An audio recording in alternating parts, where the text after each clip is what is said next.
Okay, welcome back, everyone. I hope everybody had a really good lunch and is energized for the afternoon session. I'm going to go until about 3:20 p.m. In the first part of this, and we'll take a 10-minute break there, and then we'll start in again about 3:30, and we'll go until 5, and then we'll come to our dinner break. So let's pick up where we left off. I was talking about brain structure and human behavior and how these two things are completely interrelated. Brain health plays a critical role in human behavior, so it is extremely important for human beings to become familiar with the brain's basic structure and function. Now, I'm not telling you that this is the totality of neuroscience, what I'm going to show you here today. I'm saying that this is the basics. It's the essence of how the brain structure works. So this is part of understanding the physiological aspects of how consciousness works, all right? So there's three main complexes, structures, that comprise the total human brain. The first is the R complex, or the reptilian brain. So this part of the brain facilitates basic survival functions. It's the part of the brain that goes to work and becomes active when we're in what's called fight or flight mode, okay? When survival is at stake. It also controls basic motor functions and respiration, okay? The second part of the brain is above the R complex. This is called the limbic system. It's also known as the mammal brain, the mammalian brain. This part of the brain facilitates human emotions, and it makes human emotion possible to be felt in the physiology. It does this by releasing what's known as neuropeptides into the bloodstream through different glands that comprise the limbic brain, or what's called the midbrain also. So the final part of the brain, the highest structure structurally, and the newest part of the brain evolutionarily, it's called the neocortex. Now really what this part of the brain is really called is the telencephalon. That's what we traditionally think of as the gray matter of the brain, okay, with the hemispheres, okay? The neocortex is where all of the actual electrochemical activity that comprises our human modes of thought takes place, and that's in the outer shell of the telencephalon, which is known as the neocortex. So this part of the brain actually facilitates all human functions of thought, what we consider the things in thought that make us a human being and separate us from the animal kingdom. Higher thought functions, logic, intuition, creativity, okay? So we'll break down these parts of the brain and give you some visual understanding of them. So down here,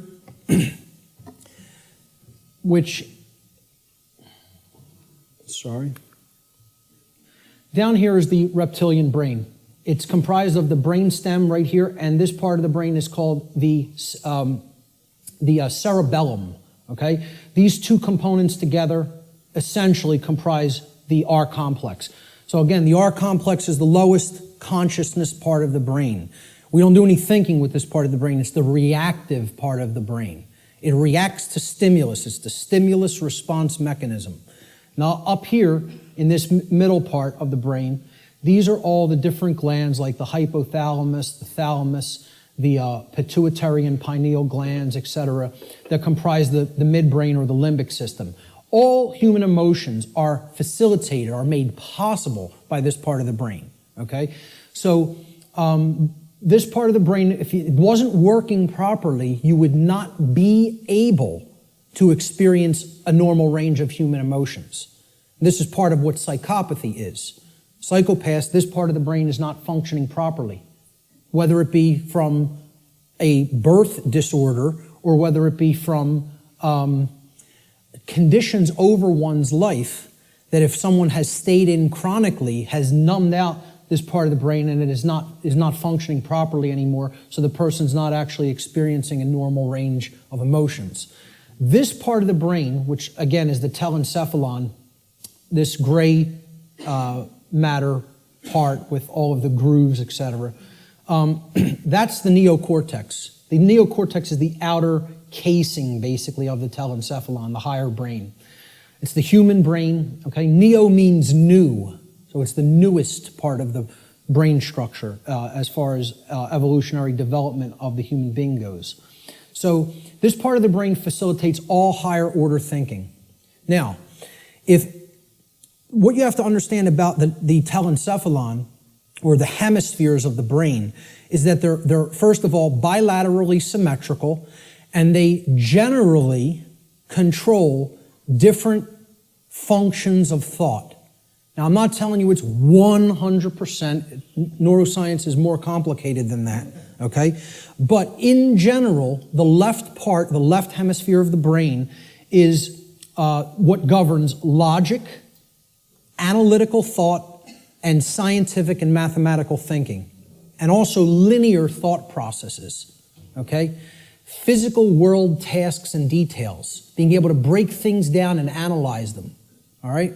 So this is taking things apart, breaking them down into smaller components and analyzing the pieces. That's what the left brain does. You could look at it as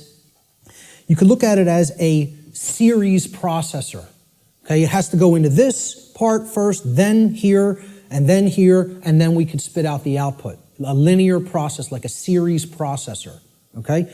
The right side of the brain, the right hemisphere, governs or generally facilitates and makes possible human creativity, our emotional makeup, okay, all the emotional dynamics of the human being, holistic thought, being able to see the big picture thinking, pattern recognition, and then things like compassion, nurturing, care, okay? Ethics to a large extent. And I would say ethical thinking comes from a balance between the two, as we're going to get into. Now, if this left part of the brain here becomes chronically dominant, the masculine part of the brain, and again, I'm putting these symbols here. This is an ancient archetypal symbol called the blade. It's a simple upward pointing triangle. And this downward pointing triangle is another ancient archetypal symbol that was referred to in the ancient world as the chalice, the cup, etc. Okay? And this was a rudimentary phallic symbol, and this was a rudimentary womb symbol, representing the male and the female, or the masculine and feminine, more accurately, components of the consciousness. The idea is to keep a balance between these two. When we have a balance between the two, that's when we're operating on all cylinders, so to speak. That's when real consciousness and pattern recognition is developed. And that's when real morality and ethical considerations are also created within the personality, within the being. If this part of the brain is chronically dominant, the left part of the brain, okay, what happens is the right side of the brain is imbalanced. It's not really functioning at a higher level, okay? And the limbic brain will actually suffer that effect, okay? It will also start to shut down. So you will have a lot of left brain patterns going on and a lot of left brain processing going on. But if that's all that's happening and we're not using this part of the brain equally, the R complex of the brain is what essential executive functions are going to be routed to. We're going to be living from the R complex in a kind of stimulus response only mode instead of living from a holistic brain balanced mode, which is when we're in that balanced state, the neocortex, which governs higher order thinking and makes higher order thinking and ethical thinking possible, is what rules the personality. Okay? Now, conversely, if the right side of the brain is chronically dominant, so let's put it this way. The left side of the brain being chronically dominant, you have the controller. That's the master mentality. The right side of the brain being chronically dominant, that's the slave mentality. That's the I won't stand up for myself and I'll just accept everything. The total new ager, in other words, okay? So this part of the brain, if it's chronically dominant, the opposite happens with the structures of the brain. The R complex will shut down. It will suffer, okay? It will not work properly, which the R complex is necessary. It makes you stand up for yourself when you're under attack. Again, it's the fight-flight response. In a dangerous situation, you've got to know whether you're going to fight whatever's attacking you or whether you're going to get out of dodge and run away. Okay? That's a survival mechanism that's necessary when there's danger. So when this part of the brain is chronically imbalanced, the R complex gets shut down, People freeze, essentially, and they don't stand up for themselves and take action. What's happening is they're being ruled by their emotions. And again, the limbic brain governs all emotions, positive and negative. So that's compassion and that's fear. It's any possible human emotion. The midbrain is what's ultimately facilitating that emotion in the physiology. All right? So if this part of the brain is chronically dominant, the opposite happens. You go into slave think, you shut down, you freeze, you're ruled by the emotions, and you don't stand up for yourself. So, the neocortex of the brain has two hemispheres. The left brain largely facilitates logic and scientific thought, while the right brain hemisphere largely facilitates creativity and compassion. When both hemispheres are in balance, the neocortex acts in its proper role as the executive command center of the whole human brain. And that's when true intelligence is born. Now, true intelligence is a concept that I think more people really have to understand. People have equated intelligence with intellect, especially in the Western society. All right? Intellect is not intelligence. Let me say that again. Intellect is not intelligence. Intelligence comprises more than intellect. Intellect is left brain understanding.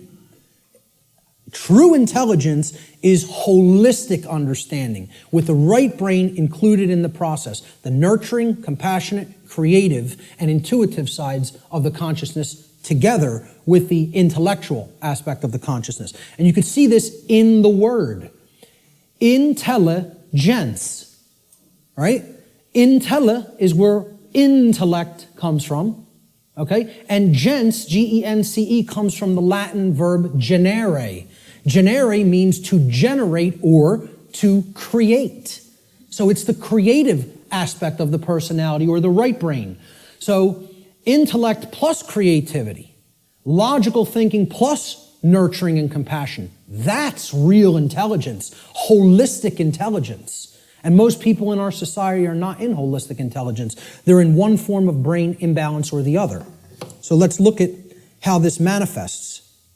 If a human brain's left brain hemisphere becomes chronically dominant, the R complex will take over executive function of the brain, and the person will become ruled by selfishness and base desires. And they will develop a personality that is based in domination and control. Conversely, if a human being's right brain hemisphere becomes chronically dominant, the limbic system will take over executive function of the whole brain, and the person will become ruled by their own emotions and develop a personality that is based in submissiveness and naivete. Okay? The slave think mentality. The schism of the individual. Okay? And this is critical, because this is not only a schism within the individual consciousness, it's a schism of worldview, of the way we view ourselves in the world and the way we view our relationship to others in the world. So I call this the mental schism. And it highlights basically what will happen, what kinds of thinking will manifest when certain types of brain imbalance are present. So when we're in this schism, and again, most of humanity is, if we're overly intellectualizing everything and we're too much in the masculine hemisphere of the brain, okay, we're not using the right or intuitive capacities of the brain, the right brain hemisphere. What this can lead to in the world is, again, rigid skepticism. Now, what did we say about that? It's not conducive to learning. People aren't really going to learn when they're rigidly skeptical. This is a hallmark of scientism. Scientismists, I don't know what other thing to call it, worshipers of the altar of scientism, okay, they have this rigid skepticism because they're purely intellectual. They're not really intelligent. The creative aspect is missing from their personality makeup, okay? Atheism is a hallmark of overly dominant left brain thinking because that, shuns all aspects of spiritual reality. There is no spirit. The universe is a grand cosmic accident. From there you get things like solipsism. People will say, well, isn't solipsism purely left brain? No. It is right. It is right brain. I'm sorry. Is it purely right brain? And I say no. It is left brain imbalance as well. Solipsism can be generated from both forms of imbalance, of believing nothing can actually be known. There is no truth. Truth is a dirty word to many left brain individuals. You'll note. So solipsism plays into left brain imbalance as well. All of these states here inevitably lead to these things down here. Moral relativism comes next. The idea that there's no such thing as the difference between right and wrong, that we just get to make those things up. They don't exist inherently in nature, We just can decide on what's right and what's wrong for ourselves and make it up, randomly. So very, very dangerous ideology, which we're going to be talking about a lot.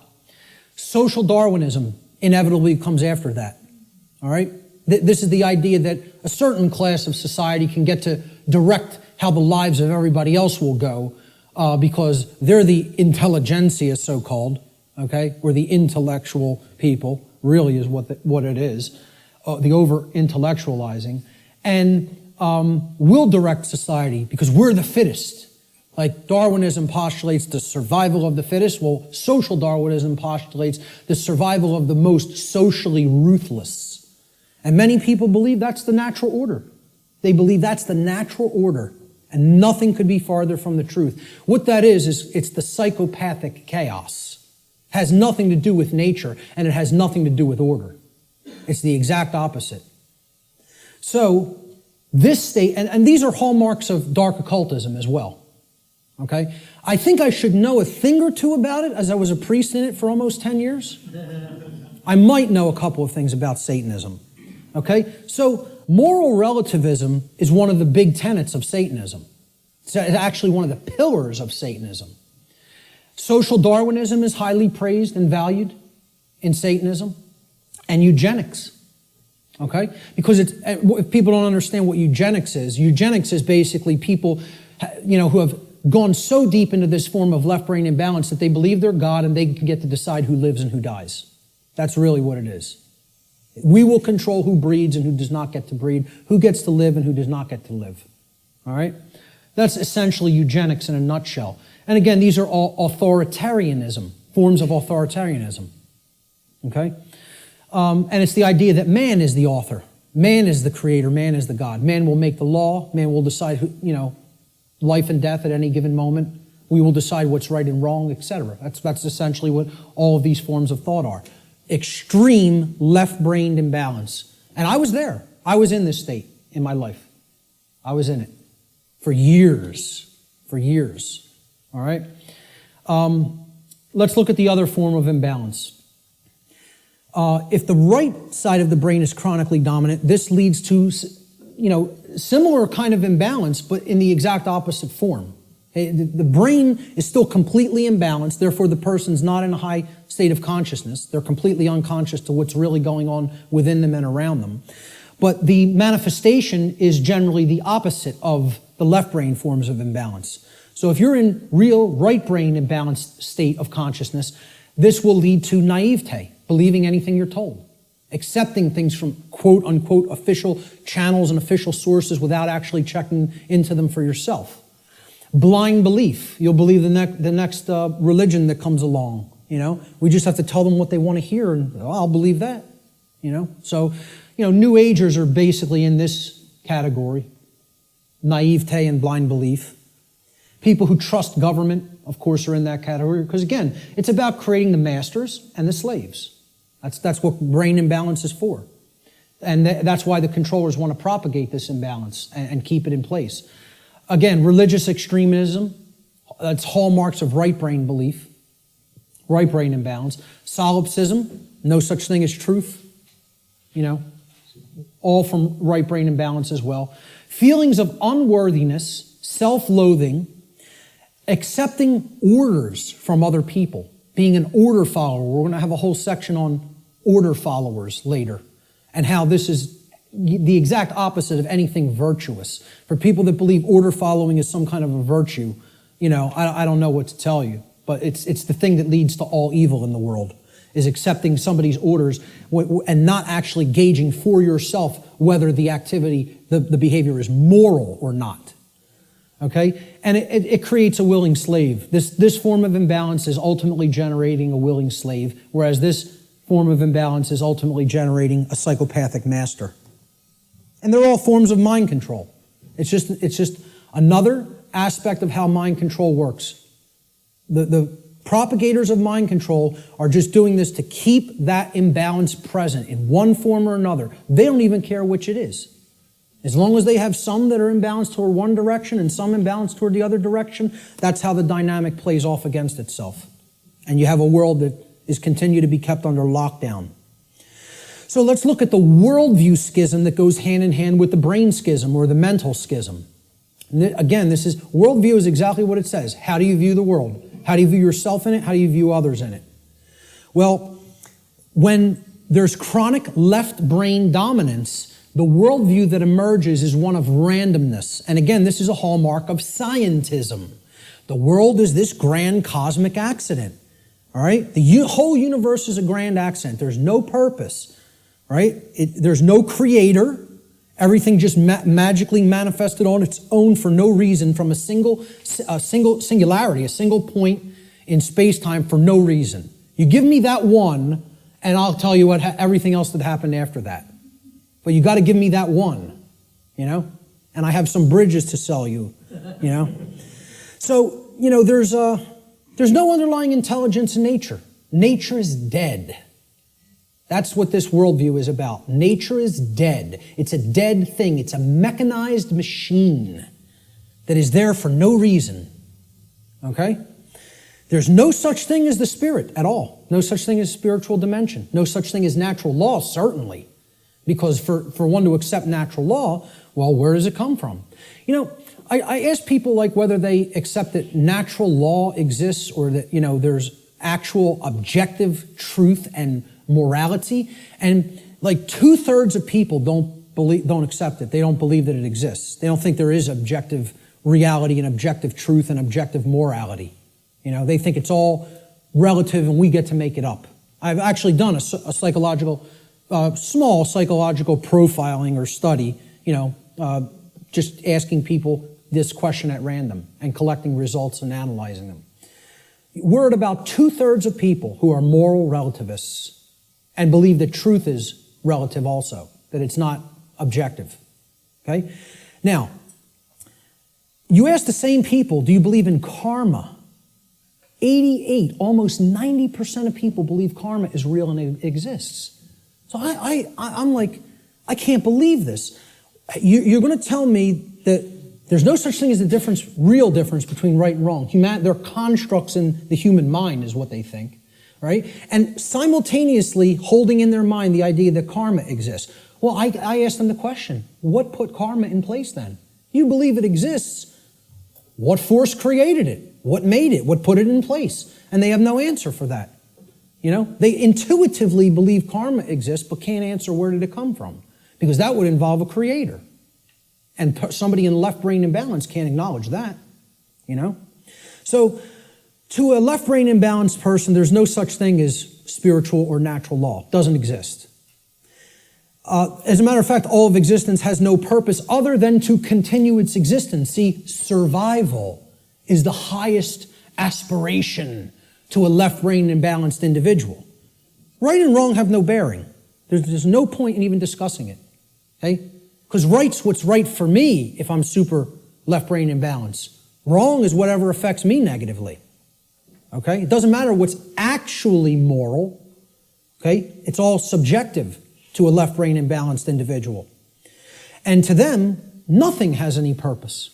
Since it's all a grand cosmic accident, how could there be a purpose for existence? Without a creator, who's going to create the purpose for it? You know? So it has no purpose other than to continue surviving. And again, that's right there is proof they're in the R complex, they're in the base brain. Survival is the highest goal. Survival is the only aspiration. Now, in Satanism, it's about as left brain imbalanced as it gets, folks. You know what their number one law is? Survival. Survival is the highest law. Okay, and we hear about this in Darwinism too. The ultimate purpose of the being is to continue to survive. And I would highly debate that. I would highly disagree with that. There are laws higher than survival. Okay? But in Satanism, they simply refer to it as self-preservation. And that means preservation of systems of belief as well. Systems that are serving the self, the egoic self. They must continue to survive. Self-preservation as the highest law. That's the number one tenet of Satanism. And it doesn't matter who you need to step on to do it. Who you need to step on to get one up on somebody else. This is extreme left-brain imbalance worldview. All of these characteristics in the randomness worldview are hallmarks of scientism, atheism, totalitarianism, and dark occultism. You could add to that list. You know, whether you refer to it as Satanism, dark Luciferianism, it doesn't make a difference. It's the hallmarks of the dark occult. On the other side, on the right brain imbalanced side of the worldview, there's another worldview called determinism. Okay, determinism is based in right brain imbalance and is defined by, in general, helplessness, religiosity, and the dismissal of free will. This worldview will eventually lead to a society of blind order followers and willing slaves who accept their conditions as their lot in life. So, hallmarks of deterministic worldview. God controls every event in creation. Nothing happens at random. There is no free will. So you can never throw anything a curveball through free will. Every event is preordained. Okay? And religionists believe in this. See, I like to say, my presentation is going to piss everybody off. And that's what it should do. Because if you're in one of these forms of belief systems, it represents one form of imbalance or another. So people who believe in government and science are in that left brain imbalance. They're going to get pissed off that I'm talking about that form of imbalance. And then the people who are in religion and the New Age movement, they're in that right form of imbalance, so they're going to get pissed off at that. Good. Let them all be pissed off. The truth will piss you off, and then it will set you free if you accept it. So, all occurrences are preordained. Free will is an illusion. No, you know who just said this in his latest book? Stephen Hawking, who you would think is the most left-brain person that you could think, worships at the altar of scientism, believes the universe is a grand accident, okay, and a mechanized machine, okay? It's like this comes full circle. It feeds off of each other like a feedback loop, these forms of imbalance. He went so far through left brain imbalance, he's so in the left brain, that he actually developed the hallmark of right brain imbalance, which is that there's no such thing as free will. No such thing. Since it's all a mechanized machine and there's no consciousness, there can actually be no choice. We are actually robots controlled by matter. Hawking believes this. He actually wrote this in his book. He said free will is as dead as God. Okay? And millions of people buy this moron's books, and I'll call him a moron right to his face. There's not a drop of intelligence in that man, and people think he's one of the most intelligent people in the world. You might be one of the most overly intellectual people in the world, but you have no wisdom at all. Zero, if that's how you think. And again, put him in front of me and I'll tell it to him to his face. Okay? Because these people actually believe he's smart. That person isn't smart. He's dumb. He's intellectual, but that doesn't make you intelligent. Okay? He has no part of the big picture. None. Just because you can theorize something and visualize it and calculate it mathematically does not make you an intelligent person. That means you're great at using the intellect. You're great at mathematics. You're great at linear and logical thinking. That does not make you wise. All right? So, to continue with the right-brained imbalanced worldview, since God controls everything in creation, nothing is possible to change. Human beings are powerless to create change. Everything is being made to be this way by God. This is what religionists and right-brain imbalanced people think. So, therefore, why take any action? Action is ultimately meaningless. A big hallmark of the New Age community, because it's a religion. The Course in Miracles. Oh, we just need to accept everything the way that it is, right, folks? Doesn't make a difference if evil is running amok in our midst. No, accept it all. Don't try to change a damn thing. Take no action, just observe. And see how far deeper that gets you into bondage. Because that's the best way to get real deeper into chains. Okay? So these are all hallmarks of religious extremism and what I call simply slave think. Because that's what it is. Let's not euphemize anything. Let's call them what it really is. This is master think, that's slave think.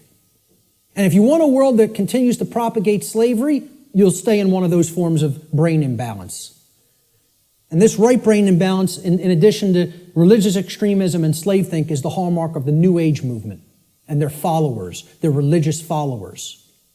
Now, there's a balance that is struck between these, okay? And that's what everything really is ultimately about, creating a balance. Because there are components to these two worldviews that if they come together, it shows us what the truth is. And here it is right in the middle here. There is a deterministic component to reality, and there is a random component to reality, existing in cooperation with each other, in conjunction with each other. The deterministic component is what I'm talking about here today and referring to under the banner of natural law. That is determined. It is law. It is set. You're not changing it. It works that way flawlessly 100% of the time. That's determined. Natural law is determined. Okay? It's the deterministic component to reality. Then there is a randomness component to reality that works continuously in conjunction with natural law. And this is a little thing called free will. Our ability to choose our behaviors, to do certain things and to not choose to do certain things. And we have it. Every individual has it, no matter what position, no matter what situation they're in. I don't care what institution you're in. I don't care who you've listened to up to this point. I don't care what background you come from. I don't care what economic class you come from. Every single solitary being that is capable of thinking at all is gifted with free will. You have free will to choose your behaviors, and so does every other human being. Everyone. Okay? It's a gift of creation itself. Okay, we can choose what we will do and not do. Nobody can actually make anybody do something like a robot. Oh, believe me, there's people who are trying. You know, like Art talked about, Jose Delgado. Was searching for means to electronically, directly control through chip implants and stimulus through chip implants in the brain, human behavior, like a robot, to put a technology into the brain to control the behavior of the individual. And that went on right here. This is where that took place, folks, right on Yale's campus, okay? Read some of his stuff. You want to be disturbed? You think what I'm telling you is somewhat disturbing. Read some of Delgado's material. He was telling people, we're going to show you that free will doesn't exist. We're going to show you there's no such thing as rights, that we make up what rights are. The ruling class makes up what a right and a wrong is. We tell you what it is, and you have no choice. And he's telling you, we're going to show you you have no rights, that you're our slaves. Yeah, read some of his material. And an excellent book, Art recommended too, Jim Keith, Mass Control, The Engineering of Human Consciousness. If you haven't read that book, get it and read it. And that's just an introduction. And many people think he was murdered over it. You know, so truth lies in the middle of these worldviews. There's a deterministic component called natural law. There's a random component called free will, our ability to choose our behavior freely. So let's look at this debate that's been going on since time immemorial of human nature versus human nurture. And again, I'm getting ready to piss everybody off, okay? This debate's been going on forever. Which is it? What's human nature really look like? What's its essence? Is it angelic or demonic? Okay? I would say it's neither. It's neither one of these things. It's not both. It's neither. So nobody wins here, you know, who falls on one side or the other. And it's a very difficult thing for people to accept as well. Because when we ask the question, what is the nature of a human being? It's a very similar question to asking, what is the nature of this computer up on this platform? What is the nature of that projector? What is the nature of those cameras? Well, can I actually say what the nature of these things is? It's a computer. Its nature is to compute information. What is the nature of that projector? Is it good? Is it bad? Is it angelic? Is it demonic? Is that projector demonic? No. Its nature is that it projects imagery. What is the nature of these cameras? They capture imagery. That's all. So what's the nature of a human being? The nature of a human being is that it takes in information, it processes it, and then it outputs it through behavior. And as we're going to see, that's very much like a computer. I'm not saying that it is a computer. I'm saying it's like one.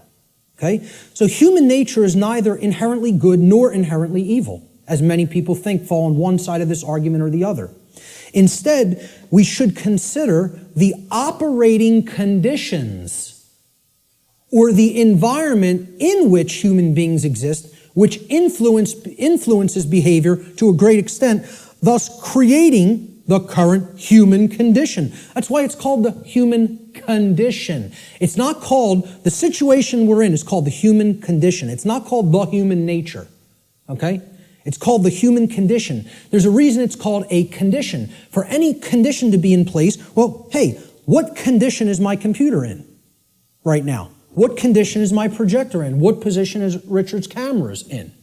They're in operating conditions. They're doing what they're supposed to be doing because they've been kept up in good condition. Okay, in the example of my computer, it has a working operating system without malware on it. Okay, it has software that does the job, that does what I'm asking it to do properly without bugs. Okay, those are the conditions. The operating conditions will determine how does it perform? What kind of output can it put out into the world? All right. So, again, what I'm saying here is that human beings are like computers. Not that they are computers. Let me just state that emphatically. We're not computers. We're like computers. Okay? We are programmable. That's the nature of a human being. How many people have ever heard anybody say that the nature of a human being is that a human being is programmable? To my knowledge, I'm the only person or researcher that is calling that human nature. Our nature is that we can be programmed. And there's another thing. That's another thing people don't want to hear. They don't want to hear this because they liken it to a mechanized machine. And I'm not saying, again, to emphasize, I'm not saying we are computers. I'm saying we're like them in the ways that we can be programmed. So what gets put into a person through the environment, which is called the culture, all right, and becomes their programming, determines what they will output onto the screen, which is called human life. And that will create the human condition in the aggregate as more and more people operate that way. All right, so let's look at how this works. Human beings are programmable much like computers. Like a computer, if a human being has a bad file system format, that's the first thing you do when you're going to get ready to use a computer. You have to format the drive. How many people here are somewhat techie? Not many. Okay, about a quarter to a third. All right. So some people will know what I'm talking about here. For the others, excuse the jargon for a moment. All right, I'll explain what it is. A file system format is you got to format the hard drive so you can prepare it for a specific operating system, which is basically the task controllers. It's going to control what happens on the computer, how programs get launched, how memory is used, etc. in a nutshell. All right, I do this for a living, so I know all the technical stuff. So I'll try to keep it simple. So if the human being has a bad file system format, right? This is akin to the operating conditions during a child's formative years, the first 6 years of their life, essentially. Now, think about it. We call this their formative years. Their formative years. like a format on a hard drive, because this is what puts the file system into the human being, that prepares it for its operating system. Okay? So, largely, what programs the child at this stage is the parents and what they will see in their immediate environment and home and during their very early years in, quote, schooling. All right? Now, if, like a computer, if a human being also has a bad operating system. Now, this is like Mac OS, Windows, Linux, etc. Android, iOS. These are operating systems. Again, they are basically providing a platform that other programs will run in, and they're providing a graphical user interface. This is your culture. The operating system is the culture in which the programs run.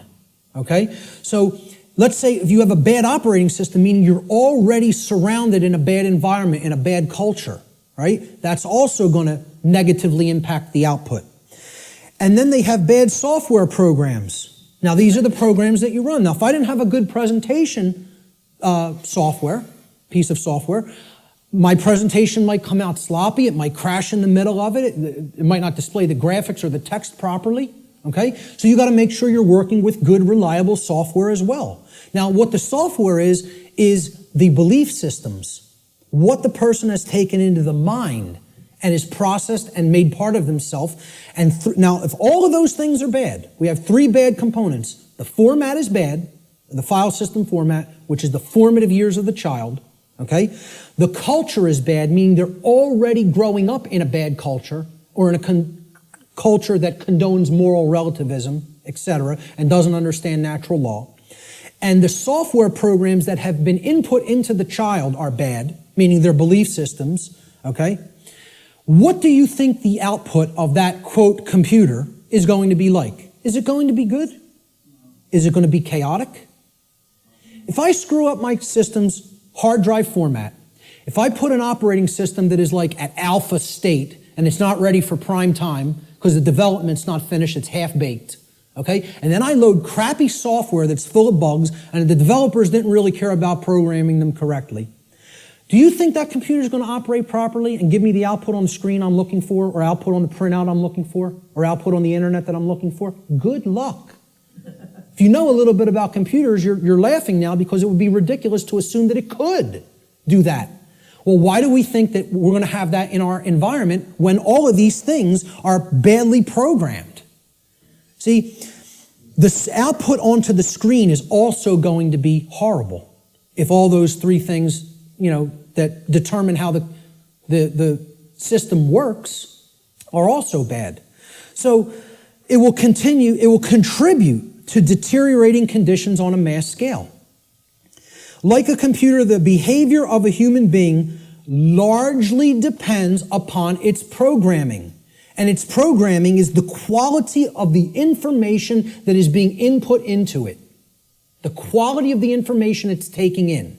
The quality of the information it's taking in is going to determine the quality of the information it's outputting, like any other computer. So if garbage goes in, surprise, garbage is going to come out. If good information goes in, quality will come out. And the output will be as one wants it to be. It will be able to process and create efficiently, effectively, not chaotically. Here's a very simple diagram. Again, if people understand it, they really get how natural law functions. And again, it's very unpopular. People don't want to look at what the bottom base foundation or platform of this structure is. Because once again, this idea that knowledge is what's required makes many people upset because they want to believe they're going to achieve these things they say they want without doing the work to acquire that knowledge and therefore understand the requirements for obtaining those conditions. So we start with available information. And when people look at what I'm going to describe here, they will recognize it as something. And I'll hold what that is for a moment. Available information is what you're starting with. This constitutes potential knowledge, and it can become knowledge if it's taken in, if it's amassed, if it's aggregated, okay? It can be gathered, it can be processed, it can be understood, and then it can be acted upon. You could call this the grammar stage of this three-part process I'm going to explain. Okay? You could also refer to this as the input stage. If we're looking at it in a computer model, this is the stage of inputting information or programming something. Okay?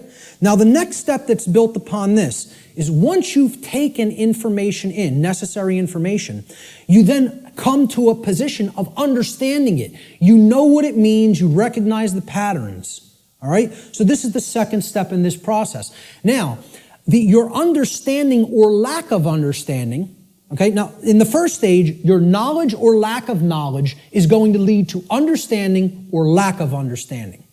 If you have understanding present, your decision-making processes are going to be in harmony with what you say you want, okay? You're going to understand, if here's what I want, this is what's necessary to get that, to make that happen, to manifest it. That's understanding. It's a decision-making process that happens within the mind.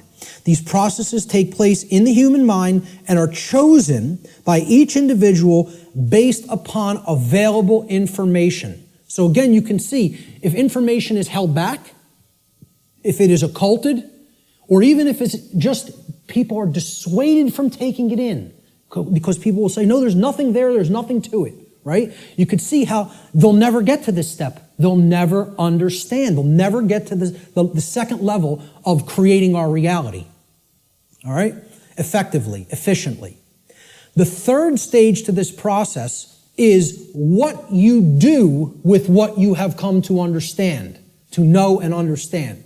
So this is the action stage. Okay?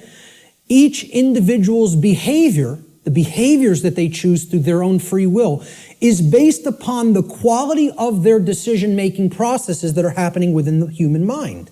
Okay? That process, as we've already seen, is in return based upon the quality of available information. So this is behavior. See, people don't think of wisdom as behavior. They don't think of wisdom as action. They think of it as something that you just know. No, wrong. Wisdom is not knowledge or understanding. Wisdom is action. Let me say this again. Wisdom is action. It is knowledge and understanding that has been applied. Application. That's the program that you're going to run on the computer that you've put an operating system on and formatted properly.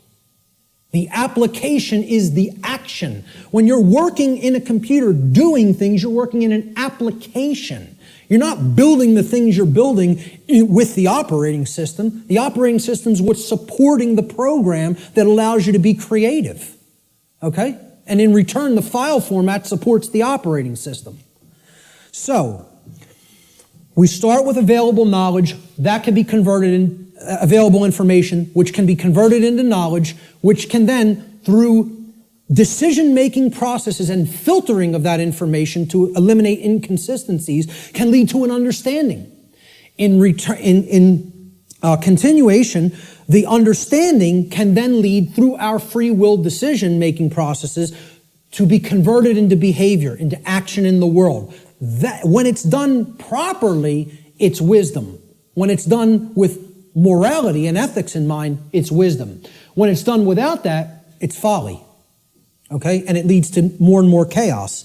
So, based upon these three processes, something is generated. Something is created in the physical manifestation, physically manifested reality, the real world, so to speak. So, the manifested reality is based upon the aggregate behavior. Aggregate behavior. No one person is creating the reality we are experiencing. Okay? It's another fallacy of the New Age movement and thinking. In the aggregate, we are creating our shared reality. All the behaviors put together creates the output on the screen, or the generated result. Is it orderly? Is it chaotic? Well, that's going to be based upon whether someone took in the information, processed it efficiently to come to an understanding, and then acted upon it.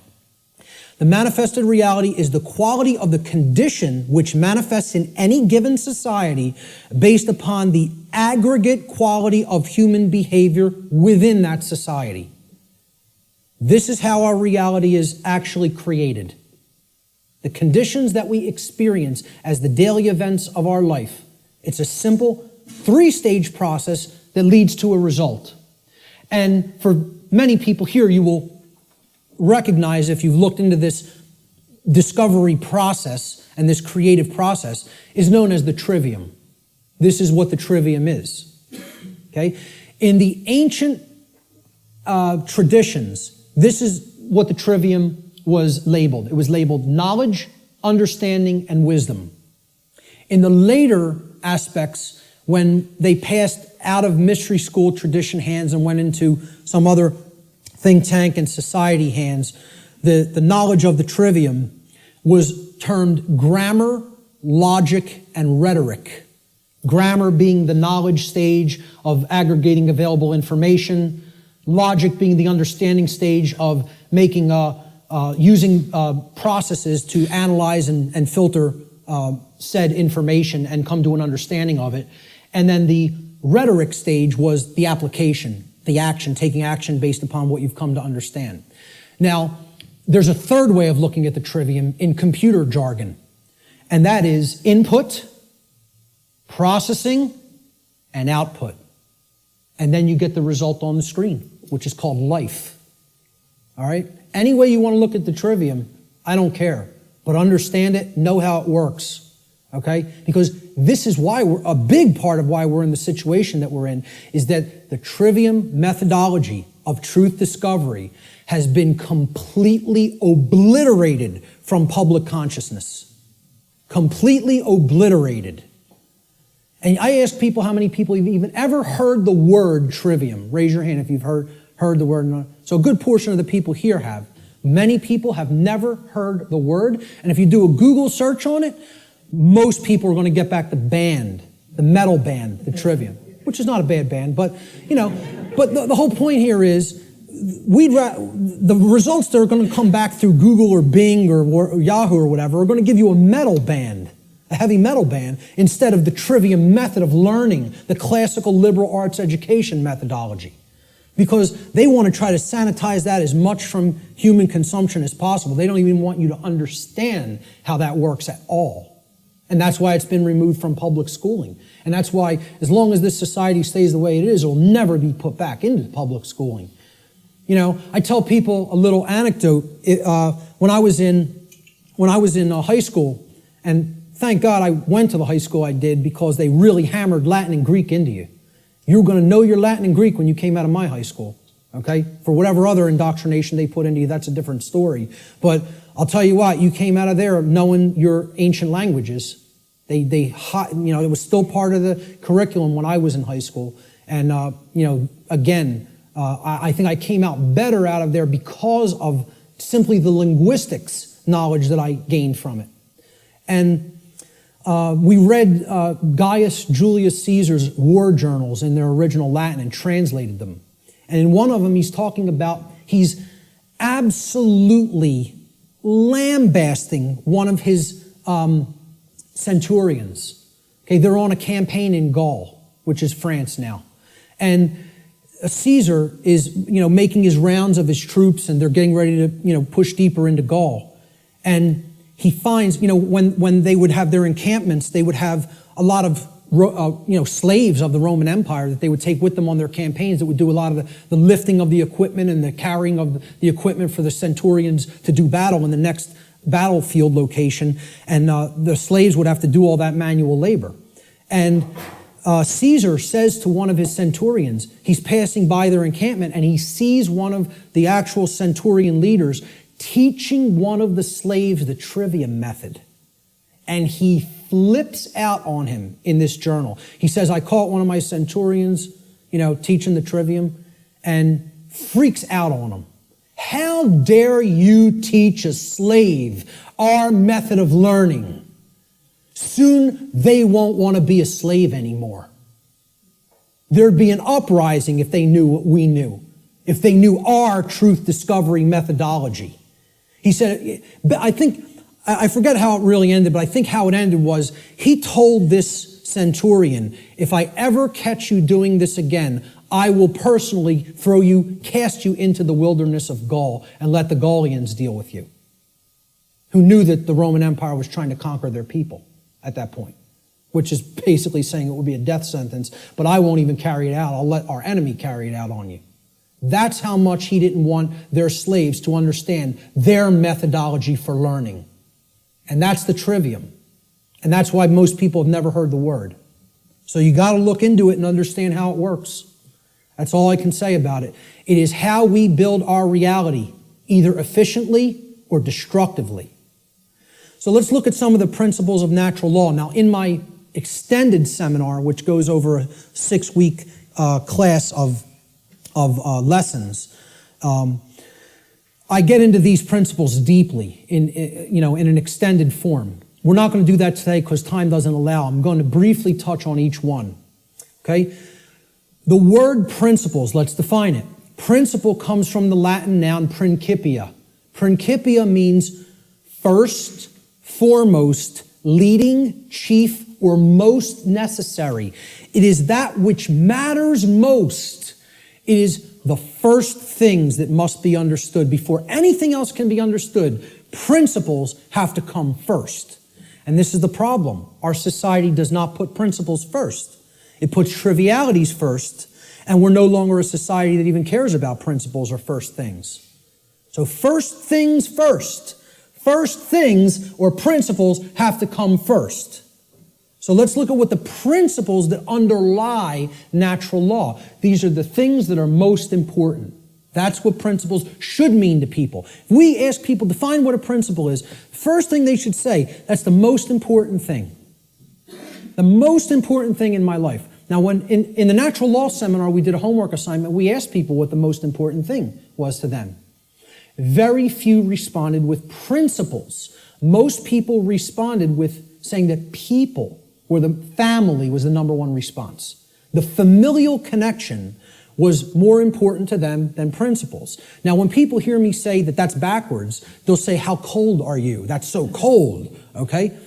What I'm telling you is that the familial connection, no matter what it is, between a mother and a son, a mother and a daughter, a father and a son, father and a daughter, husband and wife, doesn't matter as much as principles. I'm not telling you they don't matter at all. I'm telling you have to put principles first. Otherwise, those relationships are just meaningless. They don't really have any real value unless they're based upon principles first, which is why so many relationships are dysfunctional. Principles have to come first before you can even build a solid relationship with another human being. So, let's look at what some of the principles of how natural laws work first before we can actually find out what the expressions of these laws are in our lives, which will be the next section. These are what I call the general principles of natural law. Natural law is expressed through 7 basic underlying principles, plus what I have referred to as an 8th or hidden principle, which you hear very few other researchers, even people who are studying this from the occult perspective, who are studying this from the consequentialism perspective, you very hear them incorporate the 8th and all-encompassing principle, which I'll get to last here. This 8th principle, which I call the lost principle, binds all the other 7 principles together. All right? These principles together constitute a master key through which universal wisdom, including the knowledge of the requirements to obtaining what we desire, is then unveiled or de-occulted. When people ask me, well, what do you consider yourself in your performance of presenting what you present? I tell them, I consider myself a de-occultist. I'm no longer an occultist. I'm a de-occultist. I'm attempting to take this information out of hiding. It's been hidden. The hiding of it is destroying the fabric of our society and putting us into bondage. It needs to come out and be non-hidden. It needs to be unveiled and shared widely and freely with anybody who's capable of accepting it and comprehending it now. Because we're not in a position where we could wait longer. We're at the precipice. okay? There is a moral obligation to bring this information to the public now, okay? So I consider myself a de-occultist, one who takes things out of hiding and presents them openly. These are the 7 general principles of natural law. Many people who have studied some variants of occultism may recognize these as what are known as the Hermetic principles. Hermetic essentially comes from Hermes Trismegistus, the thrice great one, as he was referred to in the ancient Greek mystery traditions. Okay? He was considered a messenger of the gods. He brought the wisdom of the gods down to humanity. Okay? In the ancient Egyptian and Cometian traditions, he was the scribe of the gods known as Thoth. All right? He has other incarnations as well. But the Hermetic tradition is named such because it's hermetically sealed, like natural law is. Natural law is hermetically sealed. It is binding principles that are immutable. They are laws that are in operation that cannot be changed. Hence, they are hermetically sealed. So, these 7 general principles, they are mentalism, correspondence, vibration, polarity, rhythm, cause and effect, which is a huge one, which we'll be getting into, and gender. So I'm going to briefly describe what each of these are and what they are about. The principle of mentalism states that the all, everything in creation, is actually a manifestation of mind. The all is mind. Okay? What this means is everything that happens has to be a result of a mental state which preceded it. Everything. For anything to exist, thoughts had to form first, and then they formed the physical reality after. The universe itself is a mental construct of the Creator. Thoughts lead to the manifestation of things and events. Thoughts create conditions. Thoughts create things and conditions. They cannot just magically manifest themselves. Thought comes first. Thoughts create our state of existence and the quality of our experience here on earth, ultimately. Therefore, be responsible for everything. We should be responsible for everything that we create by being responsible for that which we think. Because the thought processes are what are driving the behaviors. People behave the way they do because they have certain belief systems embedded in the mind and running like a program. Their thoughts and their emotions are driving their actions. So the behavior is not magically suddenly going to just change. The thoughts and emotions have to change because they're the driving force behind the behavior. That's when reality will change. See, people don't want to hear that, once again. They don't want to hear, if you want to change reality, you, yourself, have to change the way you think. Because the way you think is not conducive to the requirements for getting what you say you want. They're doing the exact opposite of that in many cases. So that's the principle of mentalism. The principle of correspondence states that that which is above is similar or like to that which is below. So what this means is that which is below, and that which is below is like to that which is above. It's a mirror, okay? The above is like the below is like the above, all right?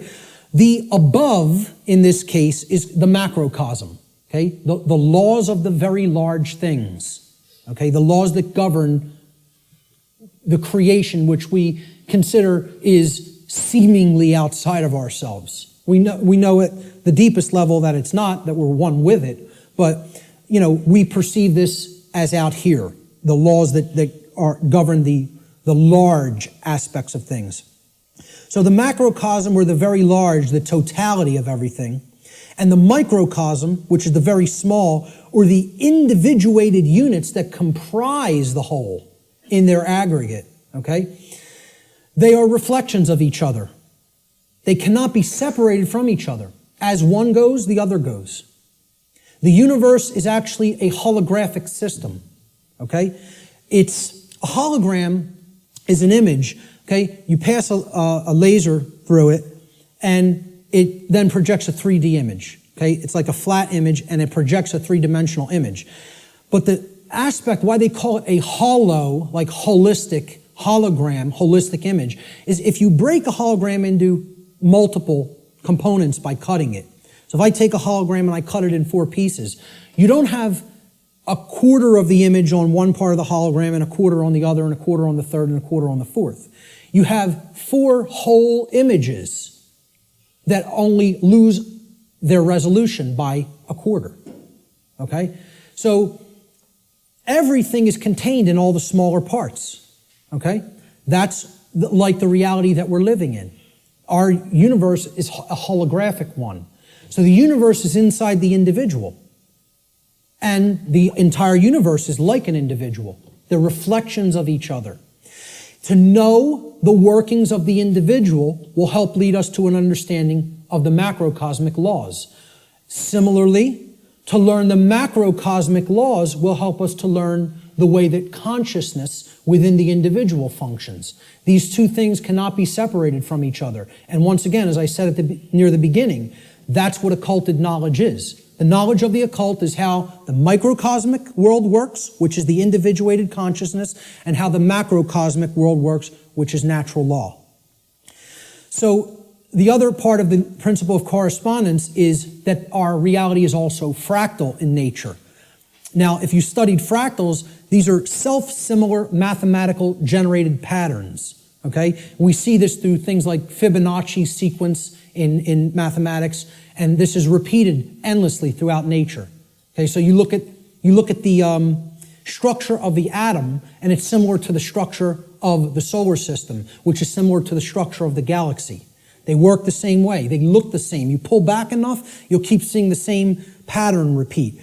Everybody ever see the movie that was done in, I think, the 1970s or 80s? It's a short, like 10-minute clip. It's called Powers of 10. Has anybody ever seen this? Yes. A couple people. Watch this movie, Powers of 10, and you'll understand what I'm talking about when I say that the universe is fractal in nature. Brilliant movie. It will blow your mind. Real short, 10 minutes long, something like 9 or 10 minutes long.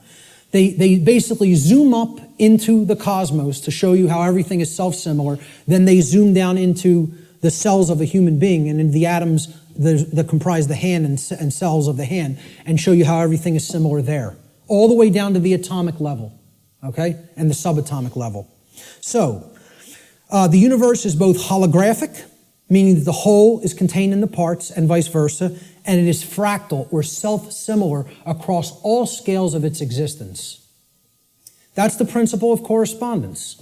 The principle of vibration simply states that there is no such thing as rest, as dead or non-motion, okay? Death, in that sense, is an illusion, because true death would be the cessation of all motion and energy. There is no such thing. It doesn't exist. You cannot go anywhere in creation where something is at complete rest, okay? And I joke around about this. Barb tells me funny stories when she comes home from work, and she's trying to, enlighten some of the other RNs that she works with. And she was trying to explain to one of the other nurses, that desk has atoms in it, and they're not at rest. They're like in crazy, chaotic motion, especially the electron clouds of the atom. And if you could look at it at a deep enough level, you would see it's like chaos going on, and it's all kinds of motion happening, seemingly at random. And the other nurse goes, "Barb, you're so crazy." What I say to that is, how could you have made it to nursing school and not ever have even considered the concept of the atom? Right. And it's amazing. She actually thinks perceived stillness is actual stillness, and didn't comprehend. If you zoom into that with a powerful enough microscope, you're going to see all kinds of motion, and nothing's at rest. And she thought Barb was the weird one for trying to explain that to her. Okay, so there is no such thing as true rest. It doesn't exist. If something's in existence, it's in motion. Everything moves, everything vibrates, and at the most fundamental level, the universe and every single thing which comprises it is ultimately pure vibratory energy that is manifesting itself in different ways, different frequencies, different vibratory forms. The universe has no true solidity as such, as we imagine solidity at the macrocosmic level. Matter is merely energy in a state of vibration. And what this is, if we truly understand this, and many sciences are now finally really understanding this and trying to propagate this knowledge out into the public, we will come to the understanding that this is a spiritual construct for experience to be gained, to have an experience and learn and grow in consciousness. That's what the purpose of this whole thing is for, you know? So nothing is truly solid, you know? It's again, like we say, we are spirit having a human experience. The whole universe is spiritual, having a experience in solidity. All right? That's how you have to look at the principle of vibration. The principle of polarity states that everything has a dual nature to it. There are polarities in everything that exists. Okay? Everything has poles. Everything has its pair of opposites. However, opposites, they are identical in nature, but they're different in degree. So let me give you an example of what that means. Are hot and cold really opposites? Or can we simply look at them as the presence of heat energy or the absence of heat energy? Meaning that they're the same thing, energy. And whether it's concentrated in a specific area, which would make it hot, or whether it's absent from a specific area, which would make it cold. Okay? That's what hot and cold are at the fundamental level. At our level of perception, they're opposites, but at the fundamental level, they're the same thing, energy or lack thereof. Just like those 3 stages of the trivium. Are knowledge and ignorance the same thing? Yeah, actually they are. Because truth is always present. It's a matter of whether it's taken in and processed or whether it's refused to be taken in and it's not processed. Okay? So it's just like that. They're identical in their natures, but they're different in their degree. Okay? Extremes can meet and blend and, play with each other, like as depicted in the yin-yang symbol, masculine and feminine. They need to be blended. And at some level of reality, everything that is seemingly contradictory may be reconciled. Now again, I stress the term at some level. At the unified field level, everything is consciousness, pure consciousness. However, at this level, there are differences in consciousness. At this level, there are things that are taking place that we need to understand. At this level, there are things that we need to set right and rectify because it does matter. It does matter. Okay? So, again, be careful with some of the New Age-isms that get put out there. Yes, can all paradoxes be reconciled? At some level. In this realm, we need to have our feet on the ground in the physical domain. This is the concept in the Hermetic tradition, which is where a lot of this understanding derived from. Out of ancient Egypt, what was known as Kem, the land called Kem, was what the actual Cometians referred to it as. The word Egypt is a bastardization of the capital, the Greek pronunciation of the capital city of Kem, which was Memphis at one point. And that city was referred to as Hygeptos in Greek. And that became Egypt in English. But the original name for Egypt was Kem. That's simply called black or dark in their language. It was the black land. And we get the word alchemy, which means, again, from. Okay? It means from the black land. Al-Kemet, which is where alchemy comes from. And that means out of darkness, this knowledge will come and bring light. Because a lot of these mystery tradition teachings do come from Kem. And also the people who took it from Kem and started to propagate it in other areas were the Greeks in the Greek mystery traditions. And again, there was light sides and dark sides to all these mystery traditions. Okay? There were some who used the knowledge wisely and tried to propagate it and tried to elevate human consciousness, and there were those who wanted to use it selfishly for their own benefit and to control others.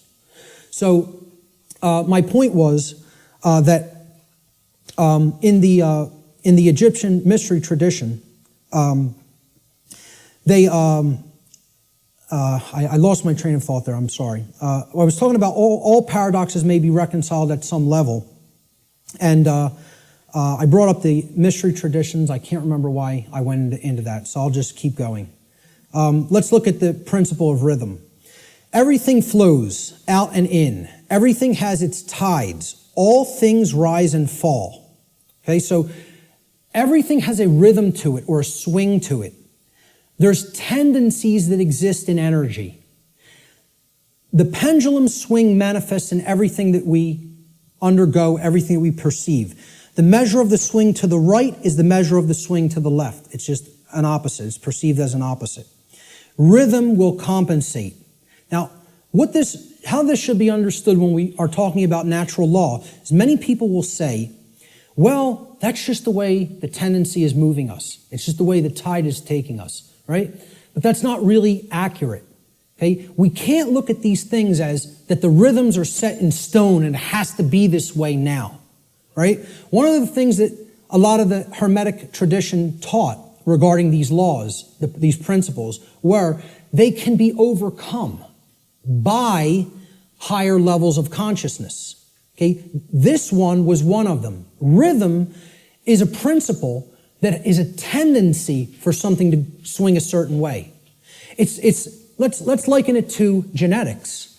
You know, if you look at some newer biology, a lot of modern biologists are suggesting consciousness plays into whether a gene activates or not and expresses a certain condition. Well, this is the same way. There's something that can be done about the swing or the tide, okay? Let's look at it as you have a boat. You want to row the boat out to sea, right? You have to get past the tide. You have to get past the breakers and the waves. And if that tide's really strong at high tide, it's going to be very much more difficult. You're going to have to expend more energy to get it out to sea. If, however, you were taking it when the current's moving out to sea, okay, there's a flow that's moving outward deeper into the ocean, and you start rowing that boat then, you're going to be able to do it much more easily. Okay, so if there's winds pushing along a plane, it's going to have to expend less energy. It's going to get there more quickly, okay, because it's adding to the energy. If, however, you're flying against the wind, you got to expend a lot more energy. It's just a tendency. You can still get to where you want to go. You may just have to exert more effort. Right now, we're in a tendency of things are not flowing, okay? It's an ebb, all right? And it's something that needs to really have more energy put into it if we're going to resist the tendency. It doesn't mean nothing can be done about it. It doesn't mean it can't be overcome. It means at the time we're living in, okay, we want to make this motion go in this direction, but its tendency is to move in this direction. So more will is required at this time to move the consciousness. At other times, the consciousness may be flowing in a positive direction and it may take much less energy in order to move that consciousness forward. However, we're not living in that time. We are living at what many researchers have called the Kali Yuga, or the age of darkness and destruction. You know, this is the point that resists the flow in consciousness the most.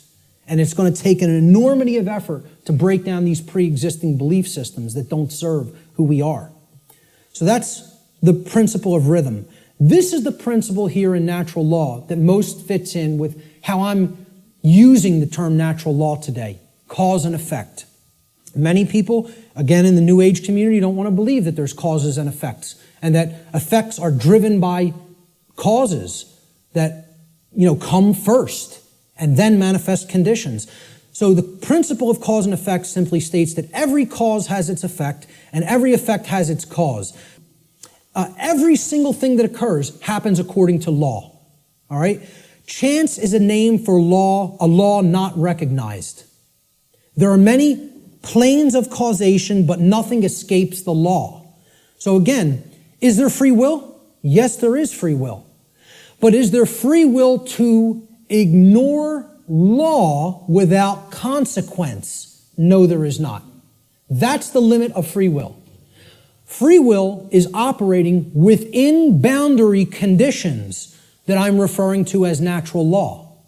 It's a series of laws, actually, okay?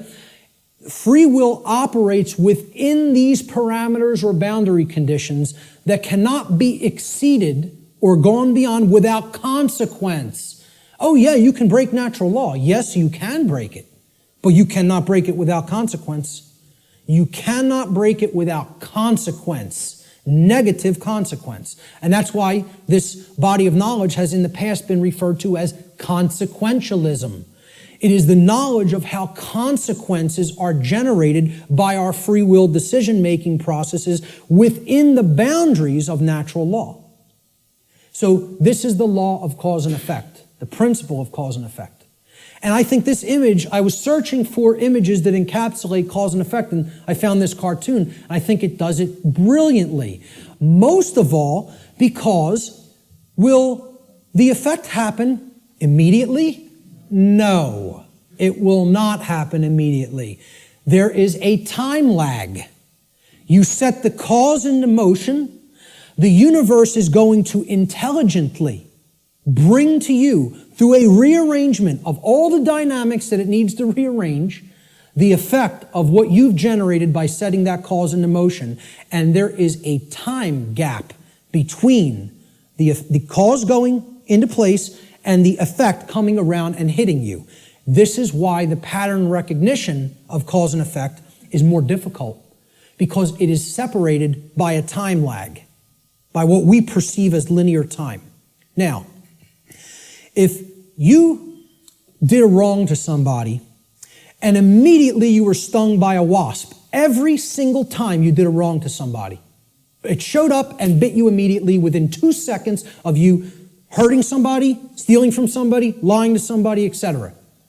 Would you start to connect the stinging to the wrong that you did? I think most people would see the pattern. They would recognize the pattern. But since that doesn't happen, and there's a time lag to experiencing something harmful to ourselves once we do something harmful to other people, it's very difficult for people to see the connection through the time lag. And moreover, it doesn't exactly happen in a 1-to-1 ratio like this, okay? It's more, karmic consequence is more complicated than all of that, all right?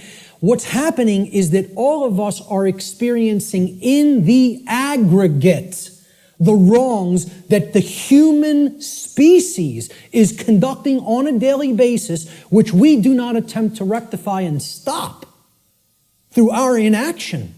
Karma is being accrued. People think that karma can only be accrued from action. No, it cannot. It can be accrued from inaction as well. And that's where many people in our society is. They're not taking any action, and they're willing to let evil run unchecked.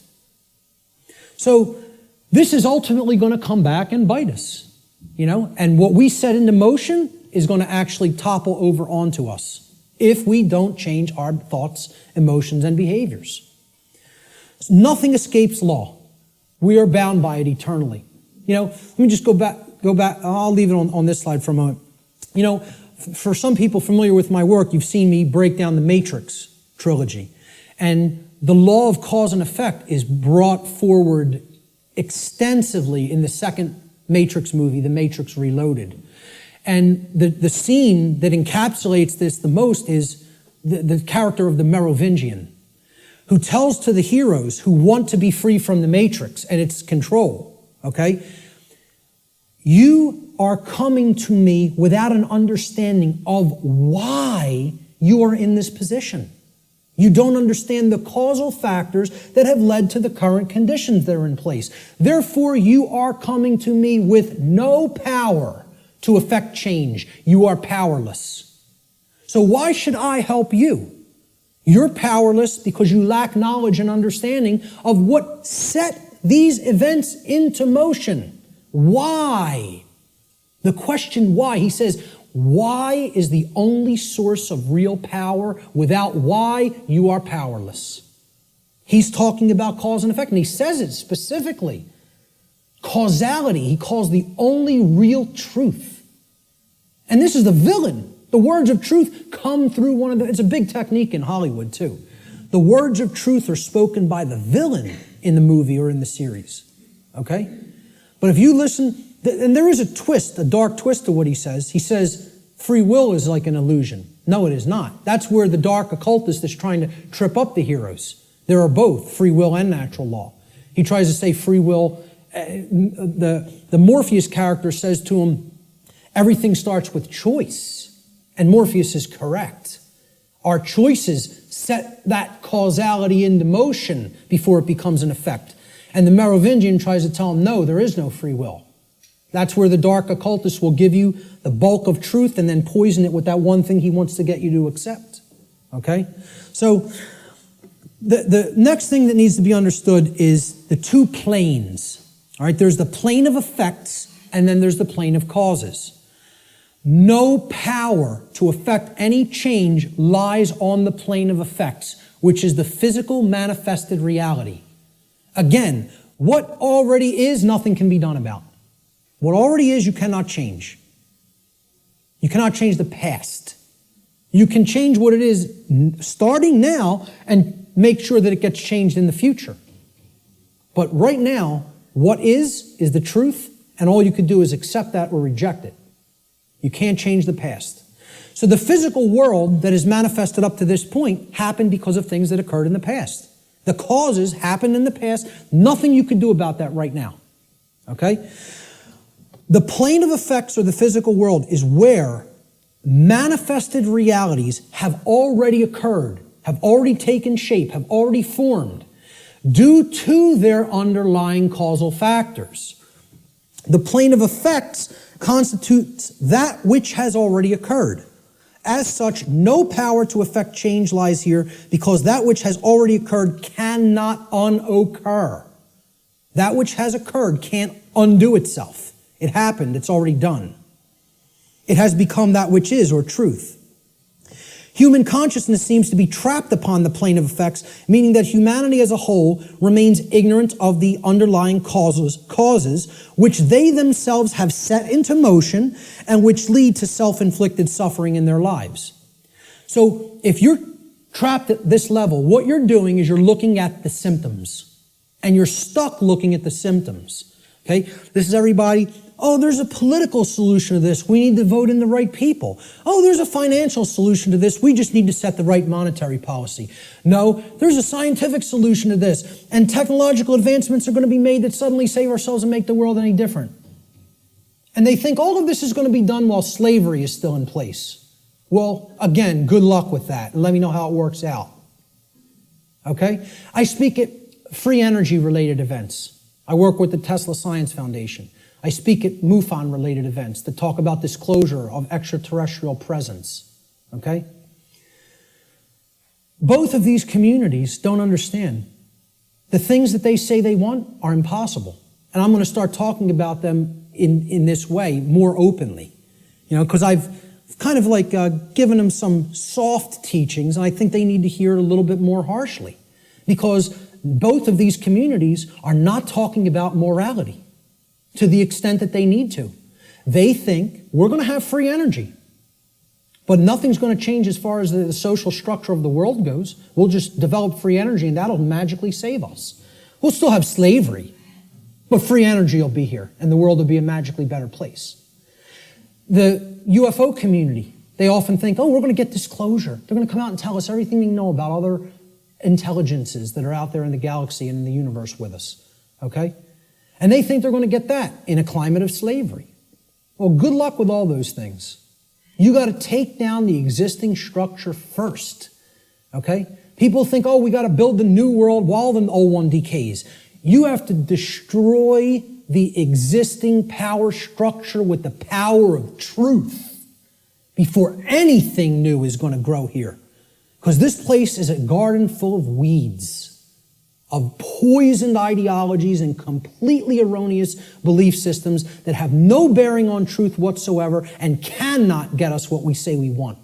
Until those thoughts are changed, don't expect the results you want. So to the free energy movement, I say you're never going to get free energy in a climate of slavery.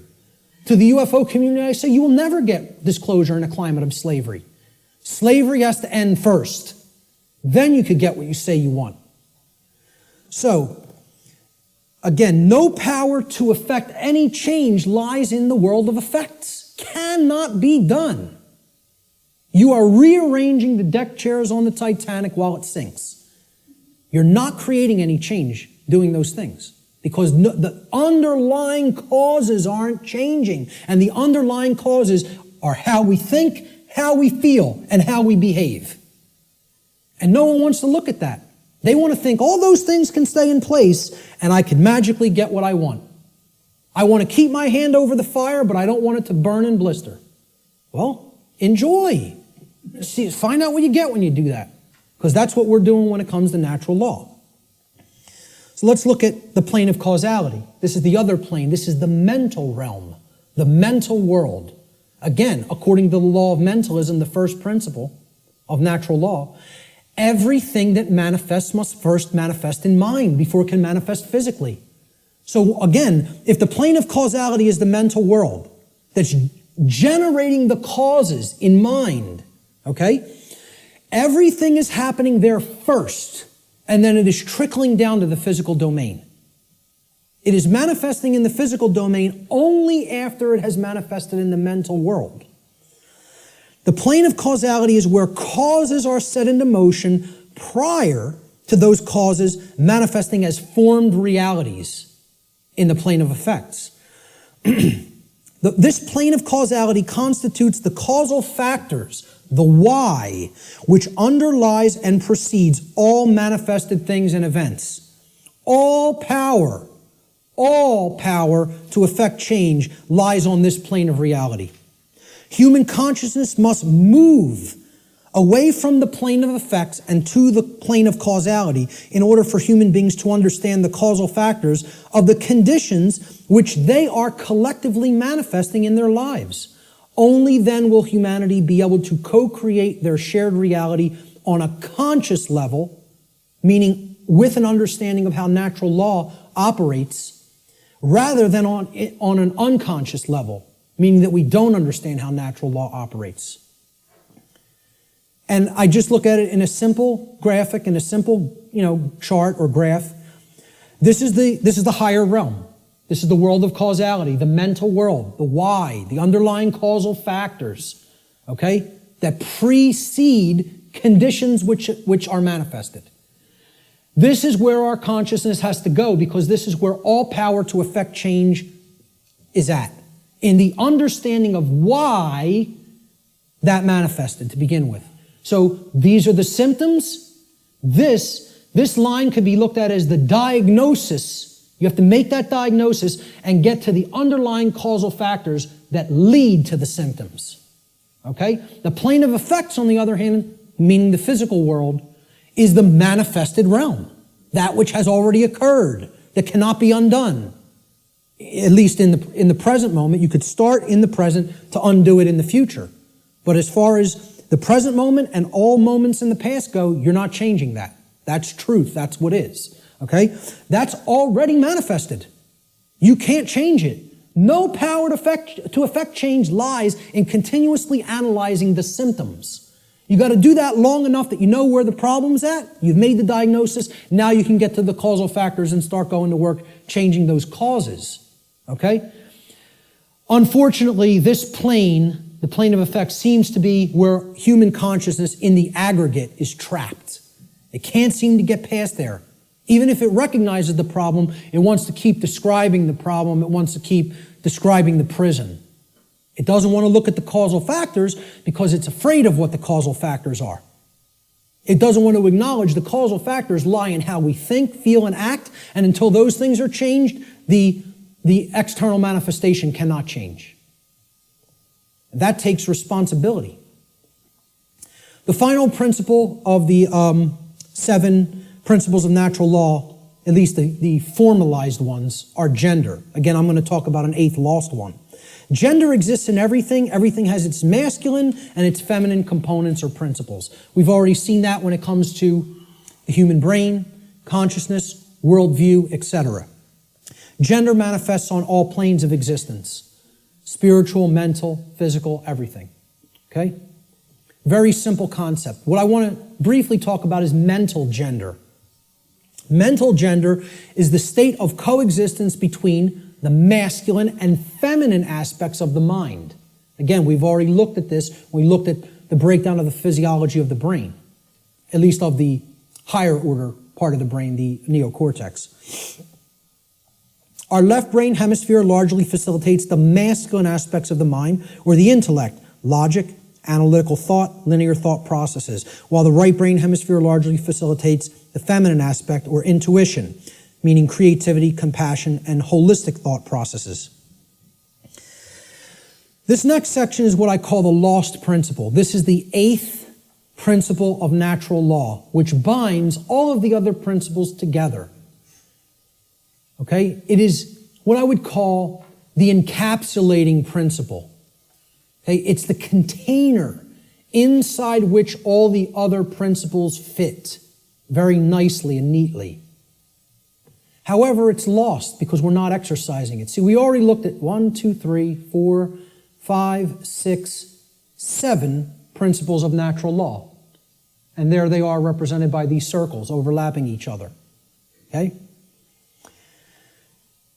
Can anybody see an 8th circle anywhere? You got it. Correct. Here's the 8th circle. And this might look familiar.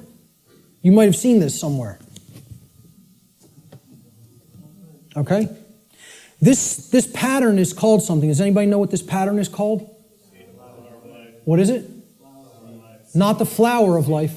The seed of life. The seed of life. Okay? Now, what happens from a seed? It grows. It generates something. It creates something. A seed has an outer casing, an outer shell. Okay? Then if you're going to get to the inner core of it that contains all of the creative, genetic, generative material, okay, that shell has to be there and intact. You break the shell of the seed, the creative essence of the seed is going to be gone. Okay? Now, what is that principle? Here's what that principle is. It's the 8th, or what I call the lost principle. And it's the thing that has to be present in order for any change to manifest itself. And it is not what most people think of it as. Even when I tell you what this is, I guarantee you there will be an inaccurate connotative meaning for what people think this means. Okay? Here's what the 8th principle is. It is known as the generative principle, or the principle which governs creation, which actually is the causal factor that goes into effect and generates the result that we say that we want. But what's the real term for it? Who can guess what the actual term, what the generative principle of creation actually is? No, it is not action. Okay, now most people will say it's love. I want to distinguish it from the concept of love, even as I'm going to describe love in this presentation a little bit later on. Okay? What is it? Procreation. No? What? Somebody said it. But somebody said something else. No? Who? Care. There it is. Okay? The generative principle is care. Now, this is different than compassion. People say, why don't you use the word compassion? Because that's not what I'm talking about. It is a different concept than compassion, or even what I would describe as love. Care, and I mean care with a capital C, and here I didn't even put it with a capital C. I'm just putting it in all uppercase. All uppercase care. Distinguish this from care with a lowercase c. Okay? This means, what are you giving attention and helping to grow? What are you focusing upon? Because what focus you're focusing upon, that's what's ultimately getting generated, getting created, and growing. And this doesn't mean be ignorant of what's going on in the world and don't look at anything that's negative because you're going to feed that and give power to it. That's not what it means. Okay? That means, you know what you're feeding? In that instance, if you want to do that, you're feeding ignorance.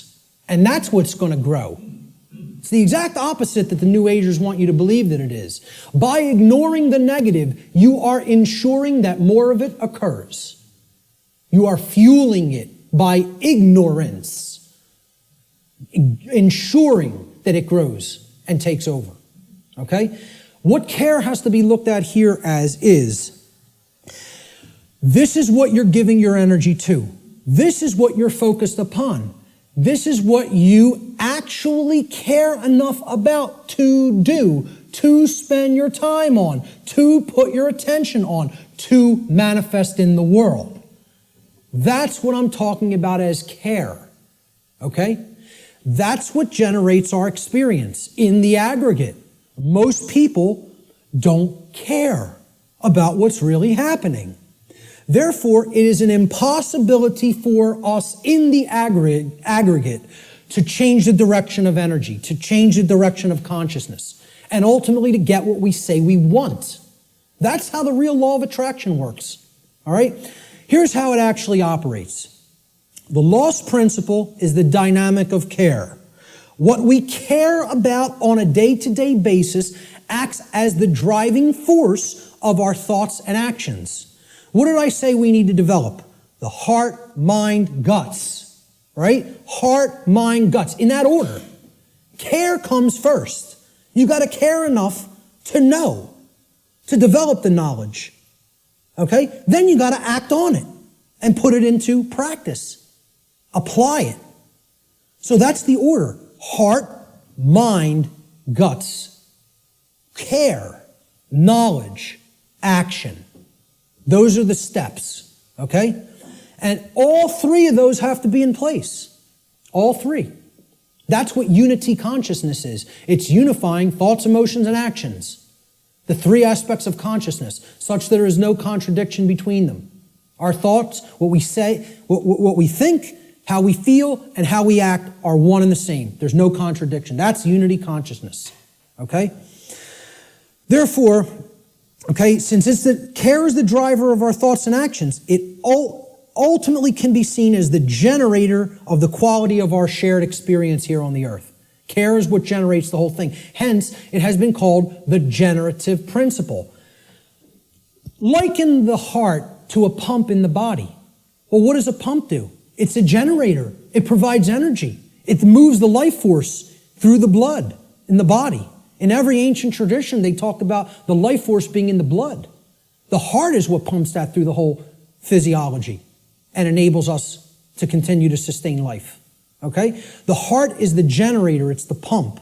It's the center of the being.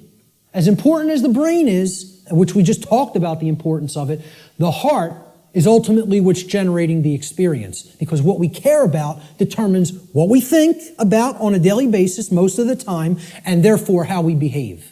All right? So, this principle has often been referred to as the generative principle. Is anybody familiar with the compasses and square symbol of Freemasonry? With the G in the middle? Well, that's what the G stands for at the highest level. They'll talk about many porch masons. These are the exoteric masons that are given the teachings of the profane and they think they're in the know, okay? They're given the information, well, this only means geometry, it only means God, etc., okay? One of the things they'll tell you it means at a slightly higher level is that it means gnosis, knowledge, okay, which we saw the meaning of in Greek earlier. At a higher level, at illuminated levels of Freemasonry, which are above 32nd degree, they will give you what the real meaning of the G inside the compasses and square is. And it is the generative principle. It means Genesis, creation. Okay? And yeah, you can tie that right back to God. I'm not saying those things are different. And the forms that get created in the physical manifested world are geometric forms. So it is geometry as well. It's all these things. But at the highest level, it's the generative principle. That's what that G really stands for in esoteric Freemasonry. Okay? It's called the generative principle because that means to create. It comes from, the word generative comes from Latin. The verb generare, as we've already talked about, means to create. And the generative principle is what we create through. And it's lost because people don't care. They don't have care. Hence, it's the lost principle. Okay? Here's how it works, folks. What we care enough to put our will behind. Okay? So again, heart, mind, guts. Guts is the will. The action, the masculine principle. That's what gets things done ultimately in the physical domain. What we care enough to put our will behind. And that's driven by the care. That's the generator or the pump that drives the will. Okay? What we care enough to put our will behind is ultimately what gets created or manifested in our world. The world is the way that it is because most people do not care enough, even if they say, they pay lip service, okay, and say that they want things to be different. They don't care enough to actually change it through their actions. Because when it comes all down to it, and I said this in my New Age, BS seminar or lecture, okay? What it comes down to is preventing action.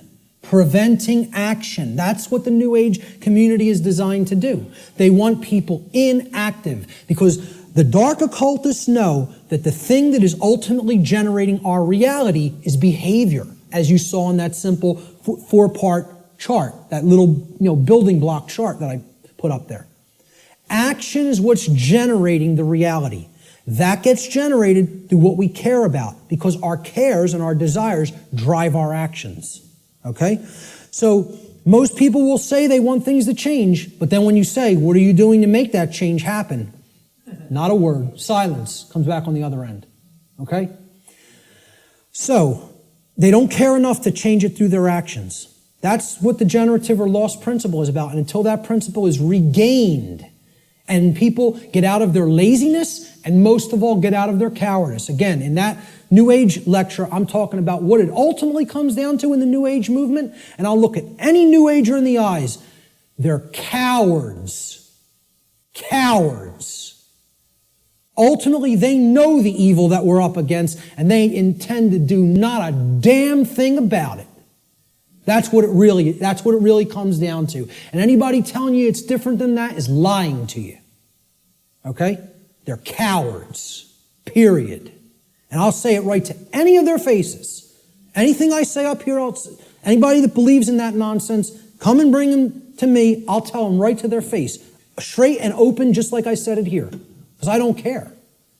I don't care about their nonsense. I care about what's real. Okay? So, I'm telling you, this religion has to go. It's got to go. If people are going to make real change happen, the idea that it can't be done that it can be done without taking actual real-world action has to be purged from human consciousness. Reality does not work like that. Period. The end. And I can't make you accept that. I recognize I can't make anybody in this room accept that. All I can do is put it out there for your consideration, and if you have some common sense and really, really think about it, you'll understand what I'm saying here is absolutely the way it is. Okay? Many people want to deceive you through these religious notions, okay? Which is all about getting people to stand down and accept their chains. That's what that religion's in place for. All right? This next section I call spiritual currency or spiritual currencies. All right? There's two spiritual currencies, time and attention.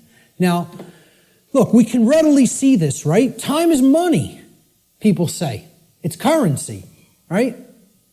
What am I going to spend my time on? What am I going to pay attention to? Pay attention. You pay for something, you get something in return when you pay for something, right? That's what attention will get you here. It will get you something in return. You pay attention, you're going to come out of here with a lot of understanding.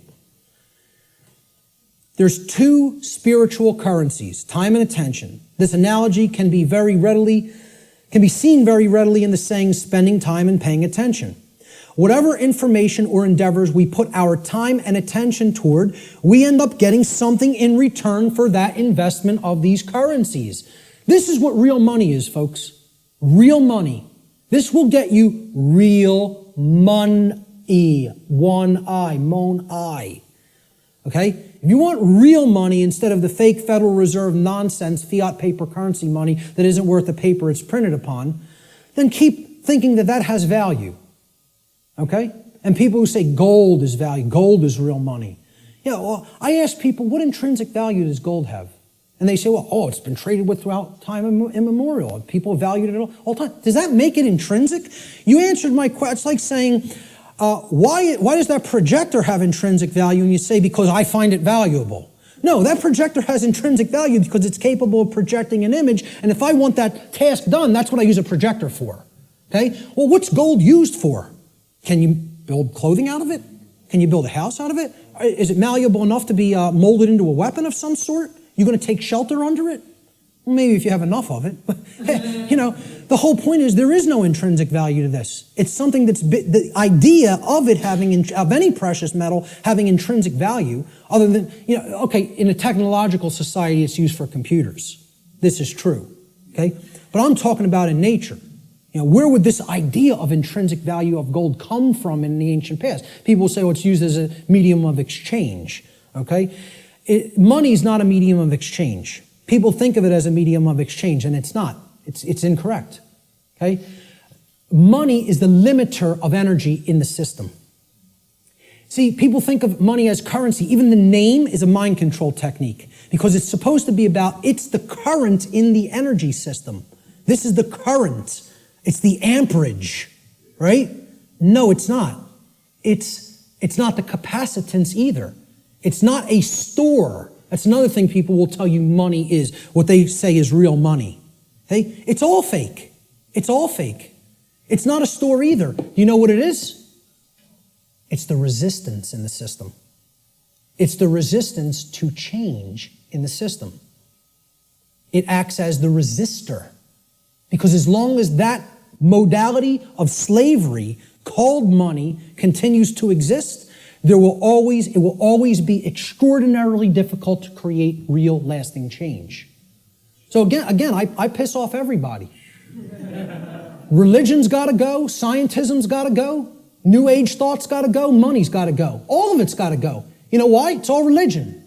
It's all religion, and the word religion means to hold one back, to tie one up and keep them where they're at, as we're going to get to in a few moments. Okay? So let's get back to spiritual currencies. We end up getting something in return on what we put our investment of spiritual currencies toward. And you know what that, if it's put toward the right goals, the end result is true money, one eye. Okay? True spiritual vision. The ability to see, to unoccult something and see it for what it really is. That's what comes from truly putting time and attention onto the right things. This return could come in the form of knowledge. It could come in the form of understanding. It could come in the form of skills, expertise, and empowerment. But only if we invest these two spiritual currencies wisely. And let me tell you something, folks. That's why most people don't have any money. They got nothing to pay for it with. See, you pay attention and you get money. You spend time and you get money. I'm talking about the real thing. Cool. We're going to take a break in about 5 to 10 minutes. Okay? So we have to invest our spiritual currencies wisely. We should seek to improve our quality of attention by placing it upon information that is capable of improving both ourselves and the human condition as a whole. Give me a heads up in about 8 or 9 minutes. Thank you. Such an effort would also constitute a valuable investment of our time. We should ask ourselves, what am I spending my time on? What am I spending my time doing? And what am I paying attention to? That's where you will find whether you're investing in real value, something that is truly valuable. If most of the time we're spending our time on nonsense and trivialities and, divisive things and TV and sports and all other kinds of entertainment and distraction, well, you're going to have a return on that investment, and that return is going to be low. It's not going to result in much money, real money. Okay? Most importantly, we need to ask ourselves, what kind of quality am I getting in return for my investments of time and money? Time and attention, I'm sorry. Okay? These are the spiritual currencies. And that's what most people don't want to give. They don't want to give these freely for a return on investment. They don't want to pay attention to the right things. They don't want to spend time on the right things. This is a simple chart of how our quality of our attention, okay, and again, this is in the aggregate, but it's created by all the individuals, how the quality of our overall attention as a species will affect our world in accordance with the principle of correspondence, which states, as goes the microcosm or the microcosmic units, so will become the macrocosm. Okay? So over here, we have a pure information stream. This is good information. This is information that is capable, that resonates with truth, and is capable of helping to develop wisdom or right action within the being. This over here is the poisoned information stream like we get from the mainstream media, from scientism, from the New Age movement, from government indoctrination centers called schools, okay? This is the poisoned information stream. Now, everybody's going to take in some form of a mixture of both of these streams. What the goal needs to be is to purify. Just like, hey, you take in bad food, you're going to have bad health. You take in bad information, the output through behavior is going to be bad. So you got to purify. Meaning, if there's valves here on the individual buckets, these are called the individual people, okay? And they're all coming together with the quality of their water, right? What they're holding within their consciousness. And that's all going into the big pool called the world. Everybody's bringing their bucket to the pool, they're pouring it in, and then they're jumping in. And that's the world. That's the quality of the world, right? The quality of this whole thing here is going to be based on how much poisoned, polluted information was in your bucket compared to how much pure information was in your bucket. Okay? So there's valves over here. We got to shut this one off, this brown muddy valve over here, and we got to open this one up. Okay? If we do that, the world will be purified and we won't be creating self-inflicted suffering. We don't do that, we're going to be swimming in brown muck. Okay? And generating all kinds of problems for ourselves. So, how are we spending our time? What are we paying attention to? Is this what we're doing with our time and attention? Sitting behind the hypnosis box? Which means suppression of knowledge. Hypnosis is the suppression of knowledge or the suppression of spirit. Okay? Or are we going to devote our time to some pursuits of wisdom? Which means developing knowledge, converting it to understanding by processing it accurately, and then converting it into wisdom through action, through right action. And, you got to read to do this. People don't want to hear that either. Okay? Reading is required. The ancient Romans had two words, it was the same word, okay? They meant two different things in their language. The word was liber, L-I-B-E-R. Liber meant free, as in not a slave. A free being would be described as liber, free. It's the basis of the English word liberty, liberty, freedom, okay? They had the same word also meant a different concept. So the word liber didn't just mean free. If it was used in a different context, does anybody know what else the word liber meant, L-I-B-E-R, meant in Latin? Book. It meant book. Does that tell us something? They associated the Latin word for book also meant free in their language. Okay? And again, liber is the basis for the word library. Okay? Library. Okay? Where you can go to become free if you read the right books. And again, the world is our library now. We've reunited all the parts of the big library that were cast to the four corners of the earth. The mystery traditions are available at your fingertips now, which hasn't been the case at any time in human history. And what are we doing? We're playing Farmville on Facebook. So we have to ask ourselves, what are we spending our spiritual currency on? And are we investing it wisely for a return of real money, which is actually spiritual enlightenment? I'm going to take a quick break right there, and we'll pick it up with the next section in 10 minutes. 10 minutes, right back here to continue. Thank you.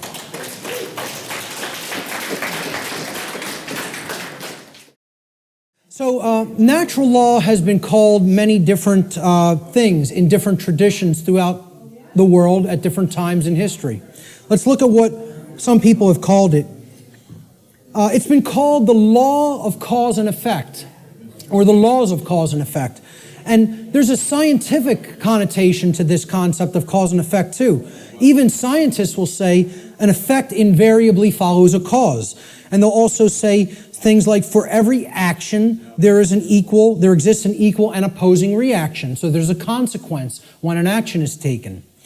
In the more New Age circles, you've heard it referred to as the law or laws of attraction. Okay? I call this presentation the real law of attraction. So, however, there are some good things that the New Age community, and I don't tell you it's all bad, I don't make that blanket statement, okay? It is a religion in many respects, but however, there are some truths embedded in it that can be taken on their own and, value can be gleaned from. So one of those sayings is the energy that we emit is the energy that we attract. This is true. What we're putting out into the universe is what we're getting in return from the universe and what we're creating in our reality. Energy flows where attention goes. I just talked about this in the last section. What we put our attention on is what ultimately gets manifested in the world.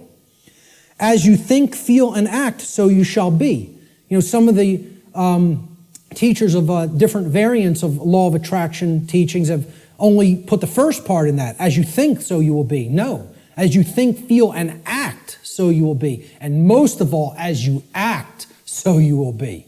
Most of all. Okay? So, it's been called karma. It's been called moral law, as I talked about before. And this is, captured beautifully by the phrase, what we sow, we reap. The seeds that you scatter, that's what's going to grow, and that's the fruit that you're going to harvest. So, a very accurate way of looking at it. Again, it's been called consequentialism. That's another thing I could put into this chart. In other words, that there is free will, but there is no free will without consequence. That's called consequentialism. That would be another very accurate way of referring to natural law.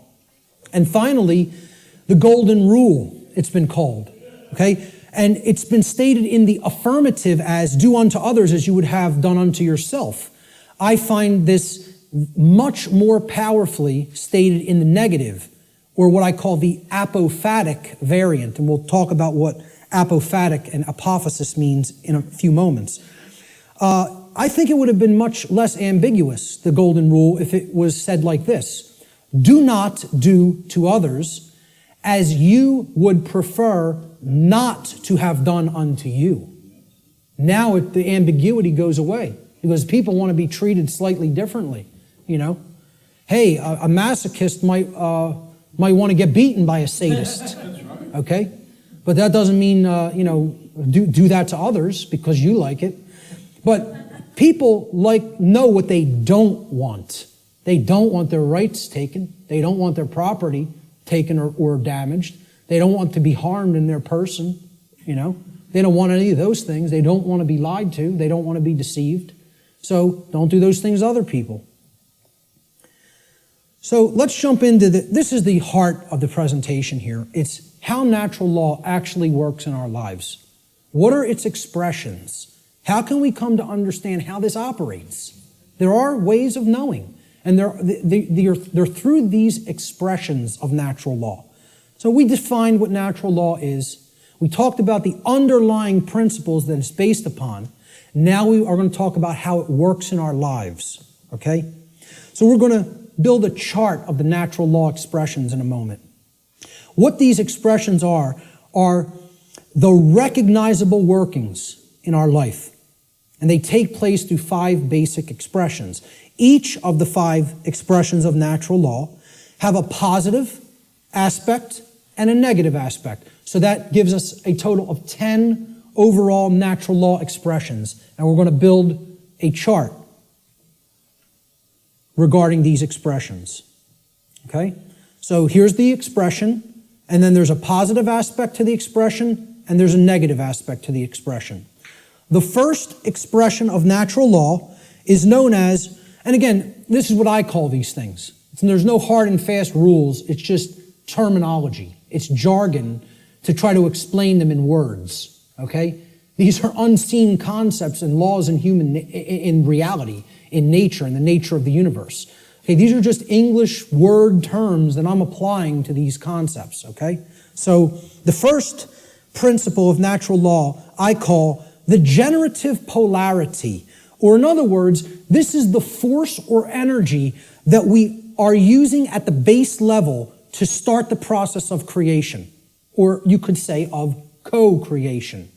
Okay? We're co-creating the reality that we experience with the laws of nature. So you could look at the first first expression of natural law, which is the generative polarity, as the force that we use to set all of the other events which are to come, which are to manifest in our lives, into motion. Or in other words, what we use, the force that we use to generate or create the quality of our experience. That's the generative polarity. The positive expression of the generative polarity is love. Now, this is not what many people think of as love, okay? It's not familial love. It's not relationship love. It's not Hollywood movie variant of love. It's not romance novel variant of love, okay? I call love consciousness. Love is the force which helps us to expand consciousness and become open to truth if we are in it. If we are in that vibratory energy, we become open to truth. All right? So here's what it looks like visually. I try to put a visual aspect to all of these concepts, okay? And people would think I'm going to put two people together kissing or hugging or something like that, okay? Love is inside each individual if it's present, okay? It doesn't depend on any other person. You can express love with another person, and there's no problem with that. I'm not saying that's a bad thing. That's a great thing if it's present in your life. The capital L, capital O, capital V, capital E definition of love that I'm giving here is not that. It is this force that opens up our consciousness. It's the flowering expression of consciousness, okay? So how I word this is the positive aspect of the generative polarity, the first expression of natural law, is love. In regard to natural law, love should be seen as the expansive force for consciousness. It is the force which helps us to become open to truth and expand our awareness. That's the connotation that I'm giving for the concept called love here. Okay, that's the positive expression of the creative polarity. Now, the negative expression of the creative polarity is the exact opposite of love. So people will automatically think, well, that's hate. And it is not. Because the thing that puts consciousness in a box and prevents it from growing and keeps it where it's at is what? Fear. There it is. Fear.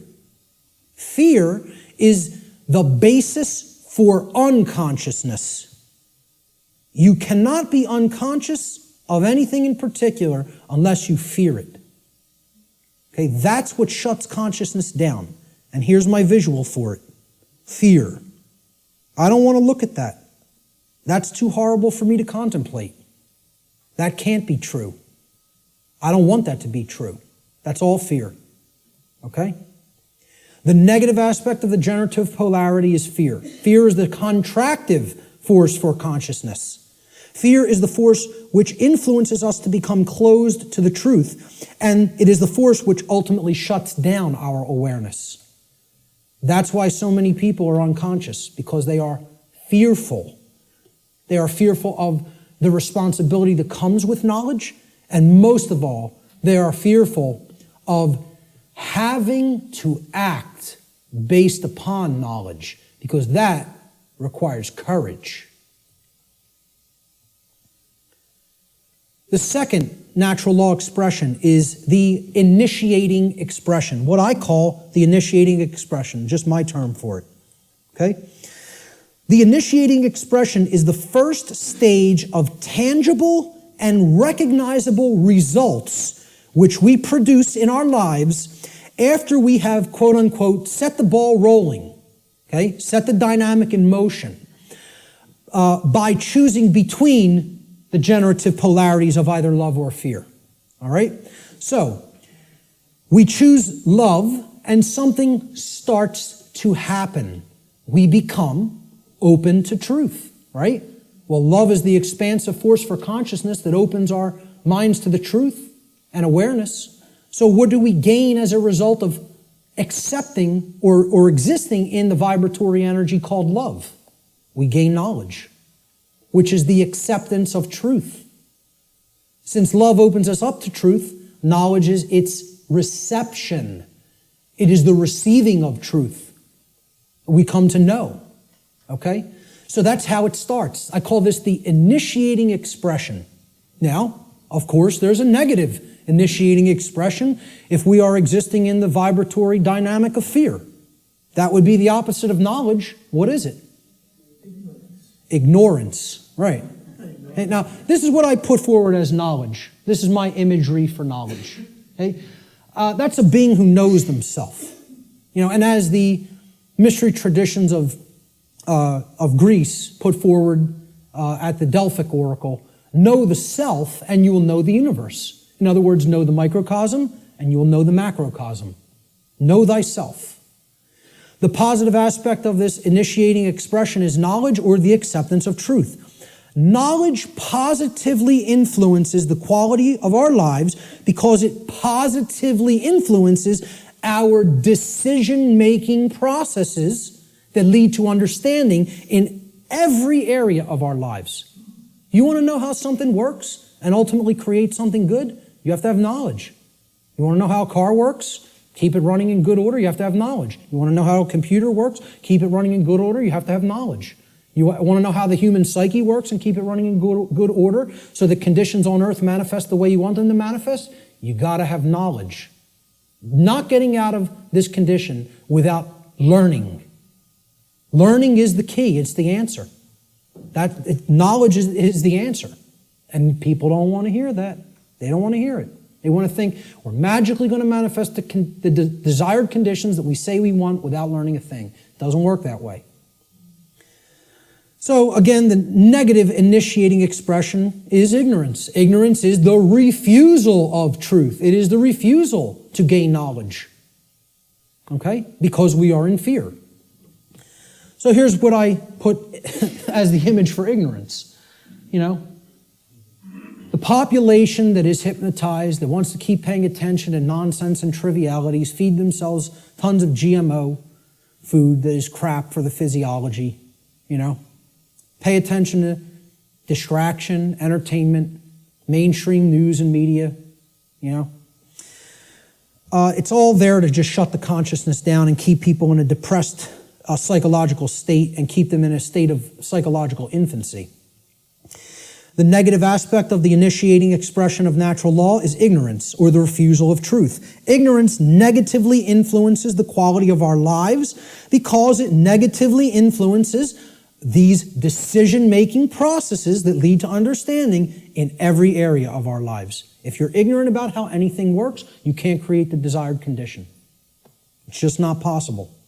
It's important to remember, again, that ignorance should be distinguished from nescience, which means not knowing because necessary information is not present or was unattainable.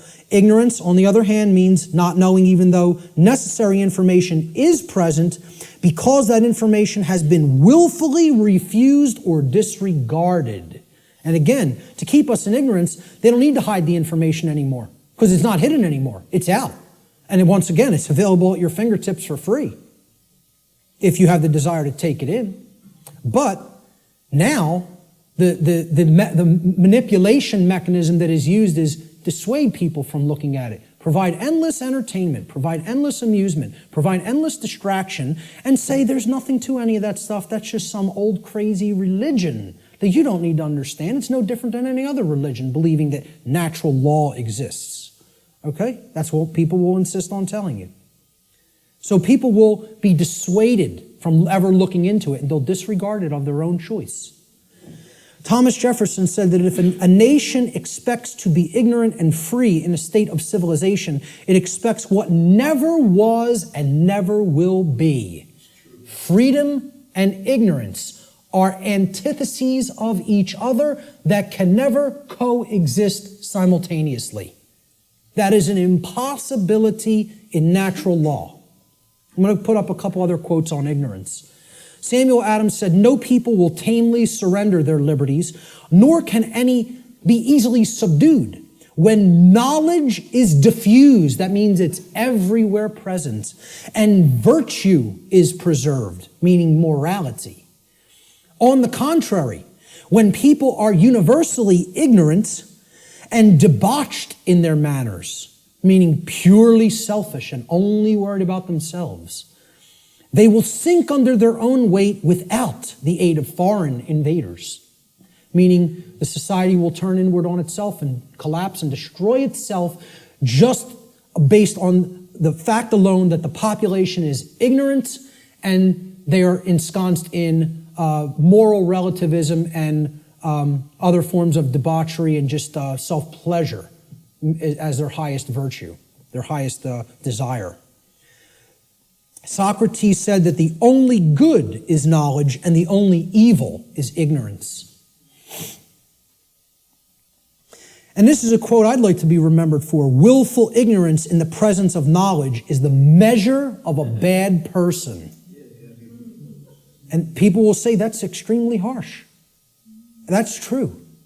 That doesn't make the statement untrue. The statement is true as well. It is a harsh statement. See, people in my family will ask me, why don't you have anything to do with me anymore? I've deliberately cut off many members of my own family. Okay? Because many members of my own family say, I know what's going on and I don't care. I don't intend to do a damn thing about it. I'm worried about me, myself, and mine, and I don't care what's happening in the world. Well, you know what that's called, folks? That's called a bad person. Let's not mince words. Let's not euphemize. Let's call it what it is. That's called a bad person. And I don't want anything to do with bad people in my personal life. I don't hang out with bad people. I try to surround myself with good people who care. Because they're co-creating wisely. Okay? I tell family members who I've cut off association with, because you do not care is what makes you a bad person. I don't want anything to do with you until you start caring about what's going on in the world. Then we could talk again. And I'll welcome you back with open arms and forgive you. But not until. You want to stay in that level of consciousness? I want nothing to do with you. I don't want to be around people like that. They're bad influences, and they do bring other people down. So I'll still put out the information. It's there any time for free that they want to go and engage it. And I tell them all, anytime you want to ask me and come over and engage directly with me, I'll make the time for you. But until you want to do that, until you develop that desire, I don't want to be in your presence. Okay? So maybe, I don't know if that's going to be effective. I don't know. And guess what? I don't care whether it's going to be effective, because I'm not going to surround myself with bad people until they decide I want to make myself a better person. Then I'll engage them and speak the truth to them. But until then, I'll put this out there for all for free, and they can engage it any time they want. But in my personal life, I can't make time for that. I don't have energy for that. I barely have energy for this. An anonymous quote, I believe this was from some internet forum. I don't know what the gentleman's name was, but it was a great quote. Ignorance is the root cause of all evil. And since only knowledge eradicates ignorance, it is our duty and moral obligation, there's that term, to educate ourselves as well as the masses around us. That's a moral obligation if you're in a position of knowledge. And once again, that's why I do what I do. I don't do it because I like people. Believe me, Barb will tell you how much I like people. I don't do it to make friends. I don't do it to make money. I do it because it's a moral obligation and for no other reason. I don't serve people. I serve truth. Truth is the force which I serve. And I bend the knee to no other. That's it. That's it. So great quote on ignorance there. Great few quotes on ignorance. Let's look at the next expression. The internal expression is what happens inside of us, very simply. So now, we've started creating with a polarity. Something has happened in the world, either acceptance of truth or refusal of truth. Now something's going to take place inside of us, right? So look, this level is that knowledge level, right? This is the base consciousness level. You could look at, that's the foundation. Remember that 4-block diagram, right? You could look at this. Here's the foundation. This is the foundation that lies underneath the trivium, right? Okay? That's as deep as it gets. Consciousness or unconsciousness, love or fear. That's what everything is a choice about, between, right? Now, here's that first block. Knowledge or lack thereof. Knowledge or ignorance, right? And you can see these polarities are like that concept of, the polarity aspect of the natural law principles, okay? There's one thing that's real, and then this is the illusion, okay? These are two aspects of the same thing. This is consciousness, and this is its lack. This is acceptance of truth, and this is the lack of that, okay? So it's the same thing, but opposite in degree, which is why they're the same expression. Now, what happened after knowledge or lack thereof? We went up to understanding, right? So that's what this level is. Understanding happens internally, right? It's an internal process, all right? So the positive aspect of the internal expression is when we come to understand through developing the knowledge and the acceptance of truth that we are sovereign. Sovereignty is the expression, the internal positive expression of natural law. Now, again, underneath these, in parentheses, I always put what I call these things, another name that I've given to these things, these concepts. I call sovereignty internal monarchy. Internal monarchy. Now, monarchy means one ruler. Mon means one, is a prefix for one, and archon in Greek means ruler or master. So, internally, we each need to master and rule ourselves. This is our kingdom that we get to rule and nowhere else. We don't get to rule over anybody else. Many people think they're the rulers of other people, but they're wrong. Each of us is a sovereign being. Sovereignty, as we're going to see, means that you're not owned by anyone else. No one else owns you if you're sovereign, okay? So here's my expression, my visualization for sovereignty, okay? Somebody who truly has the light. They have the light at their disposal. They're bathed in it. It's flowing within them, okay? And light has always been associated in different mystery traditions as knowledge. It's been a symbol that has represented knowledge. This is the person who has the knowledge and has gone through the decision making and filtering processes with that knowledge to come to an internal understanding that they are a sovereign being. And I have news for everybody, whether you know it or not, whether you are familiar with the term or not, every person here is a sovereign, and you can never not be. It is an impossibility for you ever to be non-sovereign. It cannot be done. Cannot be done in nature. Okay? Every single human being on this planet is a sovereign being. And we're going to look at what a sovereignty actually means. The positive aspect of the internal expression is sovereignty, or what I call internal monarchy, meaning one ruler within. Internal monarchy, one ruler within. As a state of consciousness, sovereignty means that one has unified the three aspects of their consciousness, such that there is no internal contradiction between one's thoughts, emotions, and actions. We become a being that as we think, so we feel, so we speak and act. And there's no contradiction between those. We're not torn apart from within in this state of internal opposition amongst our own consciousness. Okay?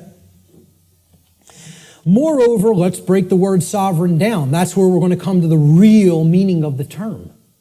Sovereign is derived from the Latin adverb super. Super means above. See, in classical Latin, there's no V in classical Latin, right? There was no V character. Actually, if you wrote a V like that, it was a U, okay? And why a double U looks the way that it is. It's two V's, actually. But that sound was U in Latin, if you see a V. There's no V sound in classical Latin. It doesn't exist phonetically, all right? So this phonetic variation that we express as V or V in English, in Latin was P or B. It was represented by a P or a B. So what we're really seeing here is suver, okay? But it was pronounced in Latin super, like super. Well, what does super mean? Super, you're beyond, you're above and beyond, okay? It means above or beyond, that's what it means. A superman is one who's beyond an ordinary man, right? The Latin noun regnum comprises the second part of the etymological root of this word.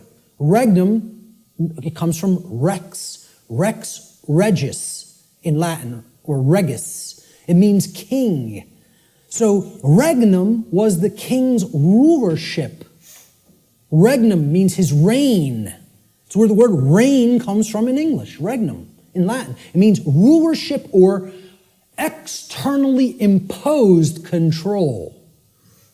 Okay? Not control in the context, I'm going to control my emotions, I'm going to control my behavior. No. It means I'm going to control you externally by imposing my will over your will through coercion. That's the context of rulership or control that I'm talking about here. So put them together. Super regnum, sovereign, means above or beyond externally imposed rulership or control by another. That's what it means. Sovereign means not a subject to another being, like a king, like one who considers himself a king. And it means not a slave to someone who considers themselves your master. That's all sovereign means, folks. Not a slave. And why I say every single person here is a sovereign is because there is no such thing, never has been any such thing, and never will be any such thing as legitimacy to slavery. That has never existed, does not exist now, and never will exist. Slavery is an illegitimate concept. None of us are slaves. The condition of slavery has been imposed upon people, but it has never in history been legitimate, and it never will in history be legitimate. So there is no legitimacy to the concept of slavery, of the rightful rulership of another being through directly imposing your control through coercion. Doesn't exist. That's a big part of what natural law is about. We have to understand when we're saying this word, this is what is meant by sovereign, not a slave. Okay, we did a study where we asked people, are you a sovereign? Like 11% said yes. Maybe, I think it was 10 or 11%. Which I thought was almost encouraging, that 1 in 10 people knew that they were sovereign beings. It was amazing. But 90% of the human population doesn't feel that they're sovereign, doesn't know that they're sovereign. I'm telling you, it doesn't matter an iota whether you believe you are or not. I'm telling you it's an eternal truth that you are a sovereign and can never be non-sovereign. There is no such thing as someone else's legitimate rulership or ownership of you. Because there's no such thing to the legitimacy of slavery, and there never has been, and there never will be. So everyone is a sovereign. A sovereign is a monarch. Again, mon means one, and archon means ruler. So when people ask me, what kind of government do you want? I tell them I want anarchy, and I want monarchy. And they're like, how could you have those things simultaneously? Because if you have internal monarchy, you can have external anarchy. See, we need to have the rulership within, and we need to get rid of the rulership without. This is the kingdom we need to master, and we need to set aside the concept of mastery and slavery in the external domain, in the physical world.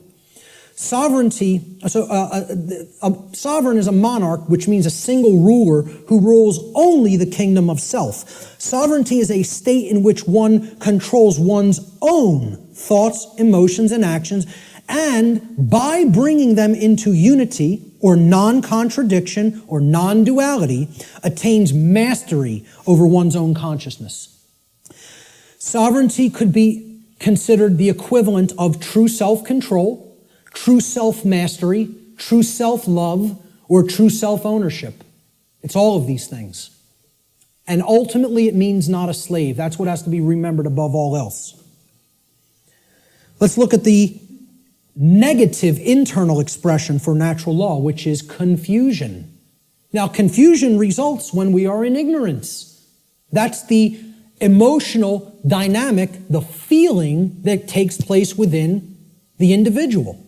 This is the lack of understanding. Confusion only happens in a lack of understanding. When we have not taken in knowledge, because we are afraid, we are in fear, okay?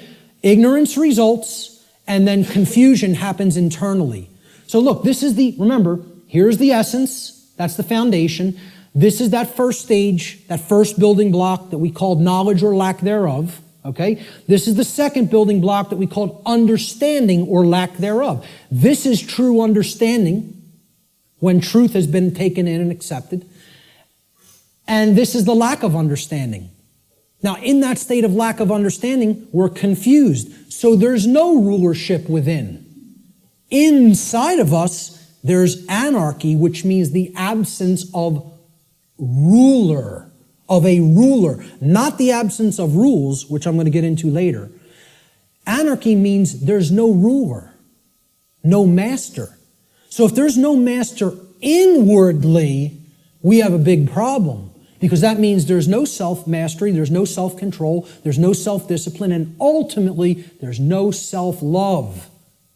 And that results in an understanding that we don't truly own ourselves. It would result in the absence of self-ownership, which is what we're experiencing as a species. That other people believe they own other people. This is what I found as a picture representing confusion. Someone who doesn't know themselves. Doesn't know themselves, completely attached to a ego identity. Their whole mind is all wrapped up. I believe I'm this businessman. I believe I'm this banker. I believe I'm this lawyer. I believe I'm this doctor. And that's my identity, and if something goes wrong with that, there goes my identity. There's who I am down the drain, you know?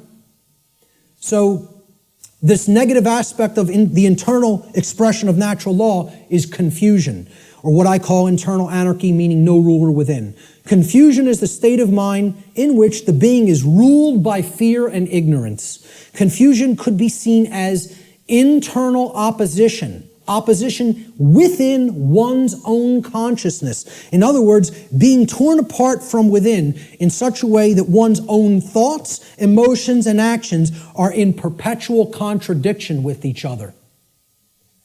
A thought, emotion, and action are not in alignment. As we think is not how we truly feel and is not how we act. There's total contradiction and separation. No unity amongst those three aspects of consciousness.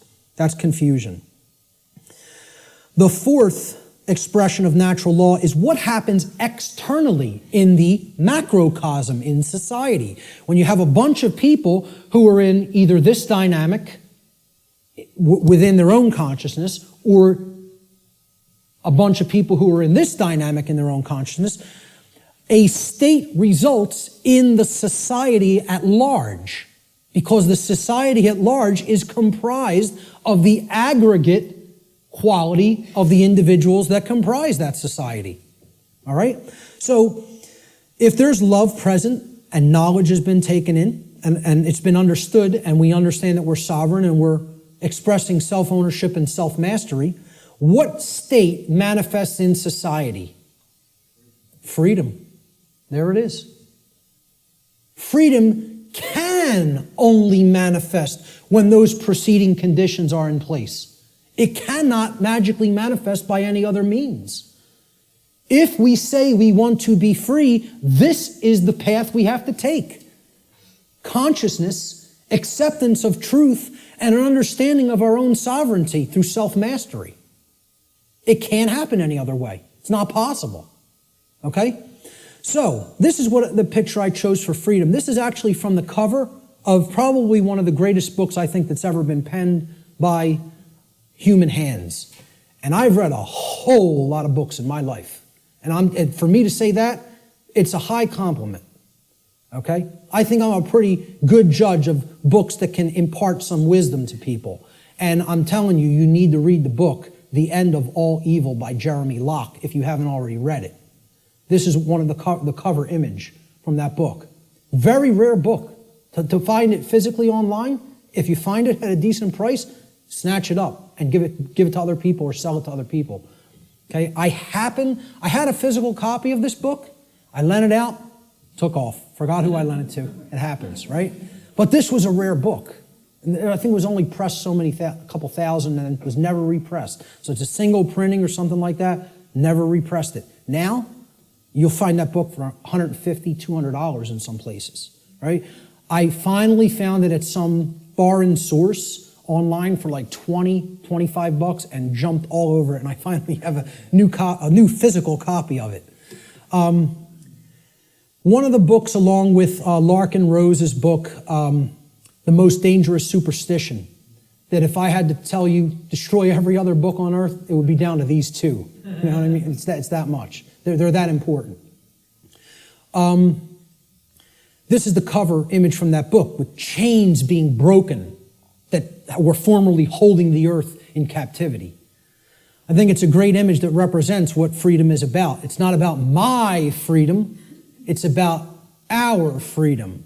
It's about freedom for all beings. And guess what? Our, when I say that in relationship to the earth, doesn't just mean human beings. It means all beings, including the animal kingdom. So the positive aspect of the external expression is freedom, or what I call external anarchy, meaning externally there are no rulers. There is no condition of masters and slaves. Okay? So that's what anarchy actually means, the absence of slavery. That's what it really means. True freedom for all should be seen as the goal of spiritual development. Such a state can only manifest as a result of human society's adherence to natural law. Can only manifest. Not just will manifest. The only way it is possible for it to manifest is if we understand and adhere to natural law. Okay, so that's the positive external expression, what happens in society. Now, there's a negative external expression, and you can call it multiple things. You can call it totalitarianism. You could call it slavery. I term it simply control, externally imposed control. Okay, it doesn't mean, self-control. It means literally someone outside of your own being is trying to control you and own you. So yeah, a good way of looking at it would be slavery as well, because control leads to slavery. Control is what I call external monarchy, meaning there's a ruler from without that believes they do own you and wants to continue to own you as their subject or slave. And this manifests in things like the oncoming police state, which I wouldn't even say is oncoming, I would say it's here. Say we're already living in it. It's not something that's going to happen in the future. It's something that's happening in the present. People talk about it as something they're trying to avoid from happening. What makes people think it's not already happening? The negative aspect of the external expression of natural law is control, what I call external monarchy, one external ruler, the concentration of illusory power, in the hands of institutions like government. Control is the pathway to all forms of evil and destruction. It results when a society lives in direct opposition to natural law.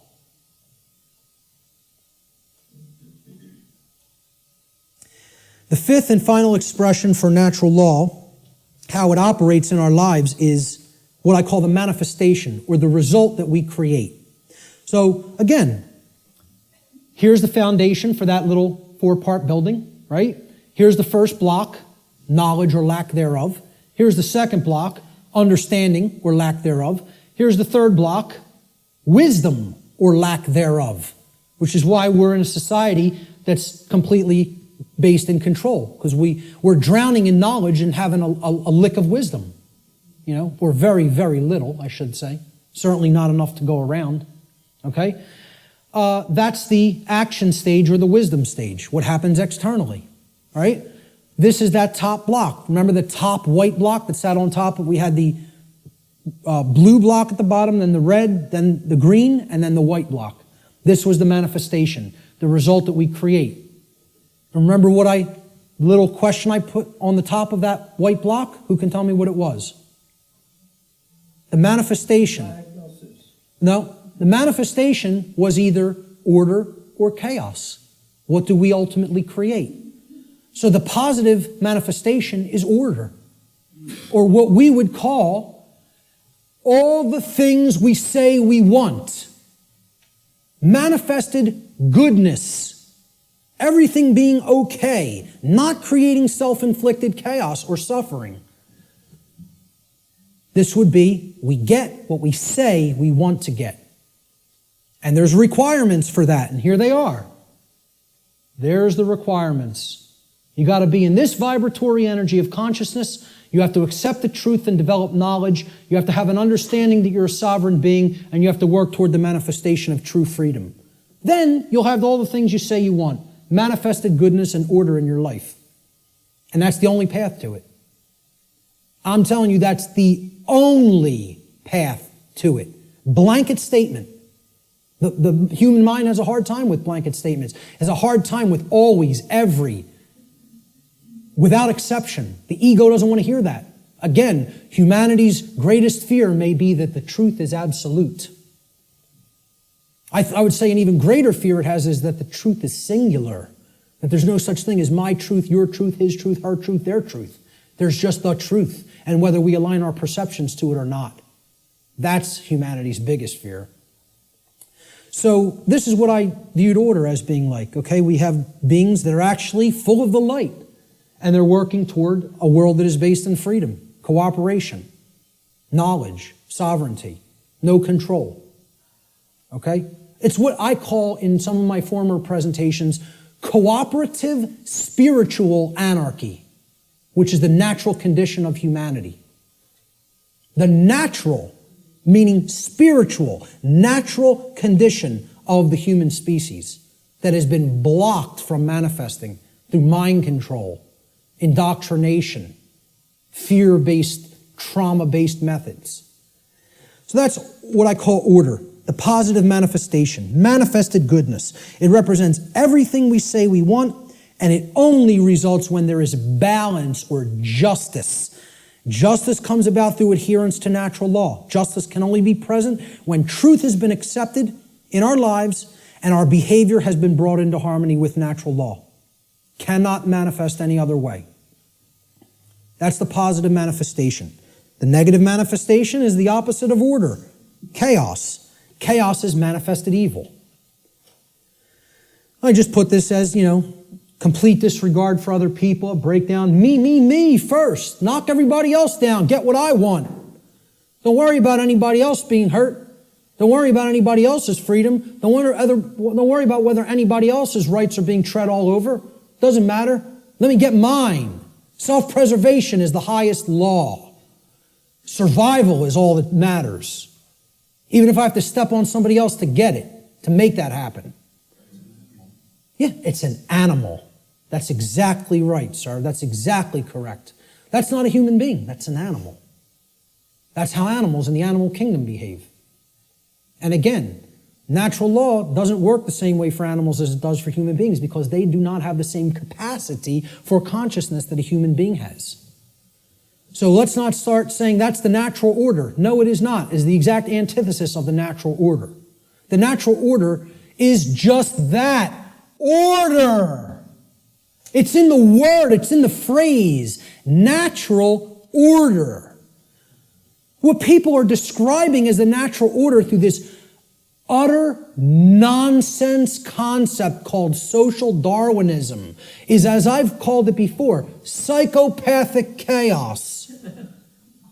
And break down that word. Psychopathology means an illness of the mind. Psychopathy is mental illness. Psyche in Greek means the mind. Okay? And pathology is an illness, sickness. Psychopaths are mentally ill. And they don't create anything resembling order. All they can create is chaos, which is why they want us to mimic their mindset, because they're just bent on hell and destruction to manifest, and they have to have our complicity and cooperation to make that dynamic happen. Our energy has to be given over to them by our mindset being made like theirs. Otherwise, their worldview can't come into manifestation, which is one of chaos and disorder.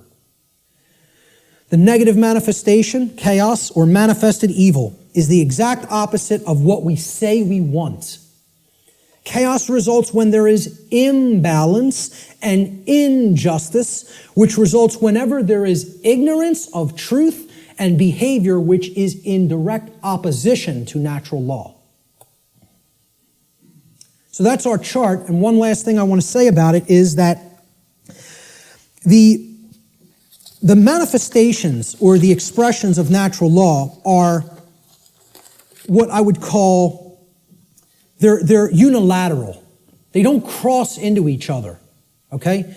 There's no such thing as, well, I've accepted the truth and I've developed knowledge, so now I'm in a state of confusion. It doesn't work like that.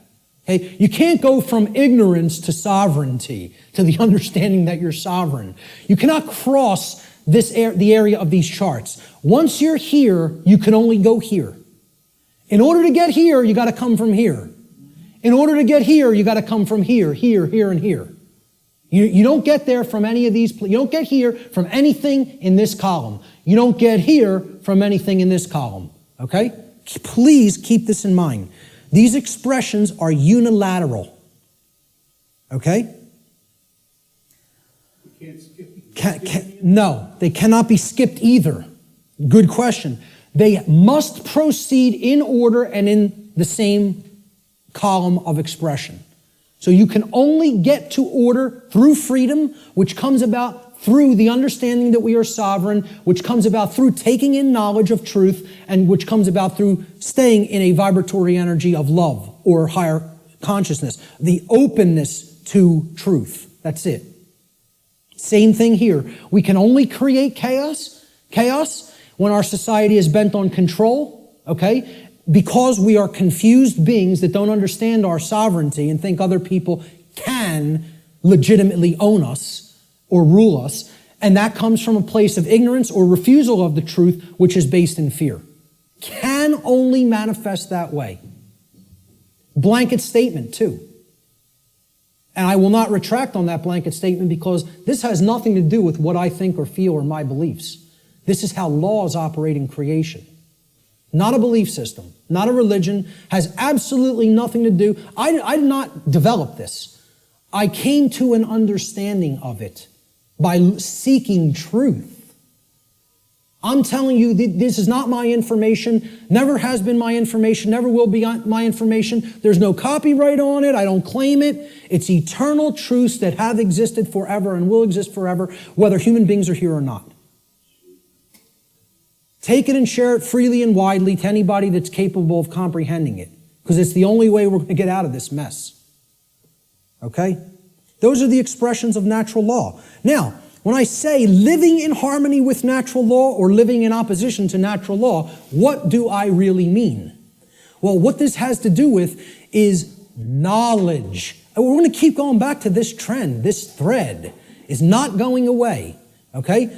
And guess what? Every time I teach any of this stuff, whenever there's the new age community around or present, okay, and you'll encounter them from time to time, they'll insist, they'll even see it's like you can tell knowledge is becoming a bad word to these people. No.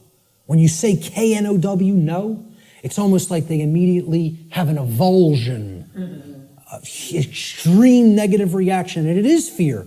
But it's mind control, moreover, because they are being fed this poisonous untruth that there's not really any such thing as knowledge, and that knowledge is not the way out of this prison.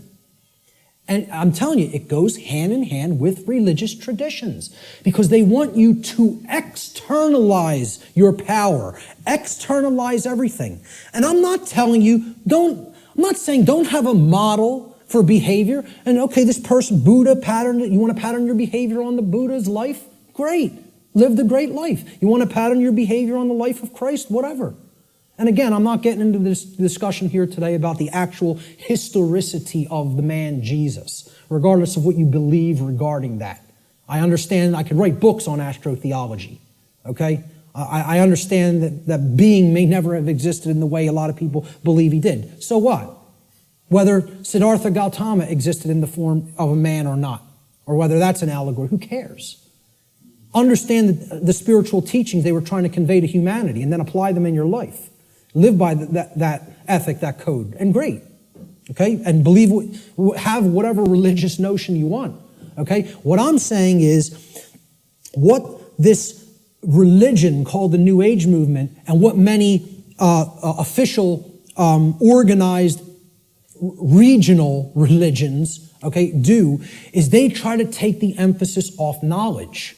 Because again, if you're not seeking truth and trying to develop knowledge, that's how this information remains occult. And that's how the control system stays in place. They want you to externalize your power to a deity or a guru. Once you do that, you're accepting your chains. You're saying, I have no power. Let me tell you something, folks. I'm not powerless. I am full of power. Why? Because I have knowledge of how things actually work. Nobody can tell me I'm owned by somebody else and can get me to believe it because I have understanding of my sovereignty. If they can take that away from you by getting you to de-emphasize the importance of knowledge, of self-knowledge, they own you. That's when you're owned at that point. Okay? Knowledge is the way out of this. Knowledge, understanding, and then converting that to true wisdom through actions. Not believing in something, not accepting everything, not waiting on somebody to come down and save you, whether it be Zoroaster or the aliens from Zeta Reticuli or Ashtar Command or Jesus Christ. Okay? You keep waiting on an external Savior, you're going to be waiting in your chains forever. The knowledge of truth is what the Christ figure himself proclaimed would be the pathway to true freedom. Now, whether you put any emphasis on even exoteric Christianity, I'm telling you, that's the core of all the mystery traditions, is that until you take in the light, you'll never dispel the darkness. And the light is knowledge of truth. That's what it has always been symbolized as and represented as. Okay? Knowledge is the answer. And here's what the biggest piece of knowledge that comprises natural law needs to be understood. There is a difference. It is a 100% completely polarized antithesis. These are diametric opposites that exist in nature. These concepts, right and wrong, do not exist as constructs within the human mind. Anybody who believes that is thrown completely off the path. They are engaged in Satanism. Let me just say it just openly right out in a way that is completely unambiguous. If you believe there's no real difference between these things and that they do not exist in nature, you are accepting Satanism. It's a satanic belief system that comes directly from dark occultism. And once again, you could say whatever you want about believing that or not. I was a priest within this religion. So if you go up to a Jewish rabbi and you would expect he would have some knowledge of the Judaic tradition, would you not? If you went up to a Catholic priest, you would say, well, he has some knowledge of Catholicism and how it expresses the Christian tradition, would you not? If you go up to a Islamic, what do they call them? Right. You know, would you expect that this practitioner of his religion, who's in the priest class of his religion, would have some knowledge of Islam? Well, I'm telling you, I was a priest in Satanism. And I'm telling you, the concept of moral relativism is satanic belief. It is satanic ideology. It's one of it's their second tenet. They have 4 pillars. The 4 pillars of Satanism are self-preservation is the highest aspiration, and nothing comes above it. The second tenet is there is no such thing as the objective difference between right and wrong. Right is what's good for me, wrong is what's bad for me, personally. And that's it. And I get to make that up based on my likes, preferences, and whims. Okay? The third tenet is social Darwinism, which is an extension of macrobiological Darwinian theory. Okay? Social Darwinism, an oligarchy or a ruling class gets to direct the herd because we know better. And it's just our right to do so because our intellect makes us superior. And the fourth pillar is eugenics. Since we are ultimately God, since we decide what's real and what's not real, and we give that perception to the rest of the herd, and we get to decide what's right and wrong, well, we're God here. And therefore, we get to decide who lives and who dies. That's the 4 pillars of Satanism. And you know how many people believe that nonsense? A whole lot. Way more than people in the priest class of this religion, because they are propagating these tenets everywhere in human society. So many people are Satanists and do not even know that they are Satanists. It is a secret, infectious ideology. And I'll tell you a personal anecdote real quick. And I'll tell you who it is now, because I don't care anymore. My own grandmother. All right? Let's make it personal. All right? Okay? And I hope she sees it. My own grandmother, I believe was in her late 70s or maybe early 80s at the time. Okay? I think she's in her mid-80s now. And I don't speak to her anymore. I took a printed sheet of paper that I printed out of my printer, printed it out of a laser printer, and I put a little piece of white tape. I taped a piece of white paper over the heading, the title of the document. And I asked her to read this. It had 4 paragraphs, right? And the paragraphs described each of the tenets of Satanism, very briefly. Self-preservation is the highest law, etc., etc. Moral relativism is what we believe in. Social Darwinism is what we believe in. And we believe in eugenics. Okay? She said to me, well, I pretty much agree with everything that's written there. And I said, you do? And she said, yeah, that's how I think. I don't see anything really wrong with it or bad with it. I said, okay. I said, peel that little strip of paper off that I've taped to the top. I want you to see what the document's called. And on top, it said, the tenets of modern Satanism. And you know what her response was? Well, then I guess that makes me a Satanist, doesn't it? Not horrified. Not, oh my God, what is my belief system? What do I believe in? No. Well, guess that makes me a Satanist, doesn't it? As if it was just no big thing. And you know what? You know how many people are in that mindset? Hundreds of millions, if not billions, and don't even understand what it is. Because they think Satanism is something that it is not. They don't understand what the ideology of Satanism is. They think you have to be associated with the trappings of Satanism. Okay? That you have to dress like, as if there's such a thing as dressing like a Satanist. Or you have to have certain things on your walls in your house or in your garage if you're a Satanist. Well, let me tell you something. Satanists are the owners of banks. They own hospitals. They own schools.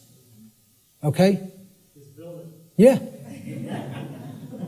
Certainly that university right across the road. And many people ascribe to this religion in their thoughts, emotions, and actions, and do not even understand it because they don't even understand what that belief system is about. They don't understand what that ideology is. They don't know its tenets.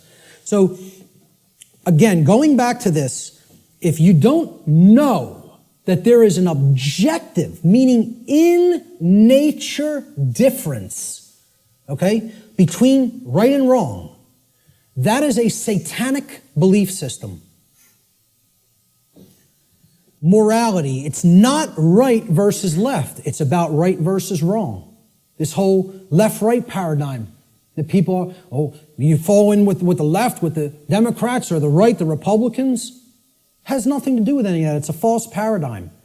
The thing that all of that's a distraction for not getting you to pay attention to and understand is the difference, the real, true, and objective difference between right and wrong. And we're going to explore what that is, because it can be known. It can be known, and most people will be shocked and horrified to understand the real differences between right and wrong, because they'll have to look into themselves and recognize in many ways that they are cooperating with wrong. And that they don't really truly know the difference between right and wrong. When you tell people this, I'm telling you, I told this to somebody in a bar once, which was a big mistake of even trying to bring up this discussion in that environment. But occasionally I even, make asinine mistakes like that and think I'm going to be talking to even a semi-conscious being when you're talking to a block. Okay? So I said, you understand what actual morality is true common sense. We're going to look at that term, common sense, and explore what it really means. And she said, so what you're saying is if I think that there's no really objective right and wrong, that I don't have common sense. And I said, yes, that's what no, I said, that's not what I think.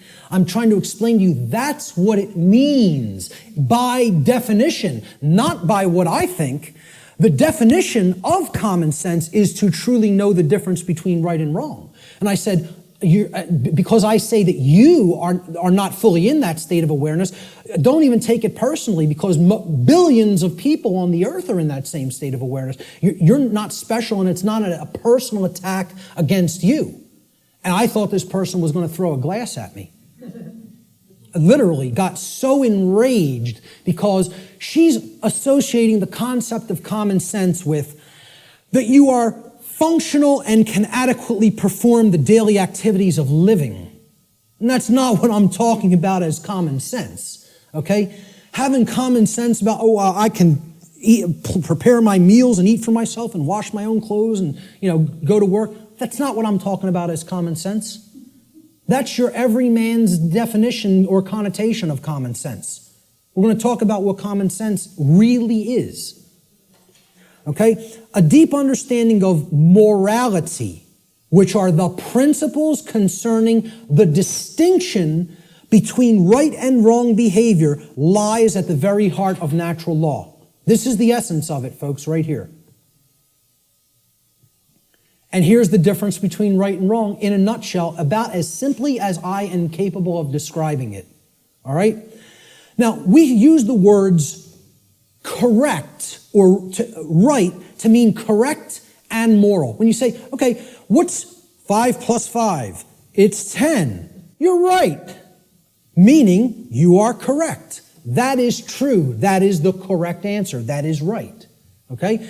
And then we say, was stealing that money from Jim, was that right?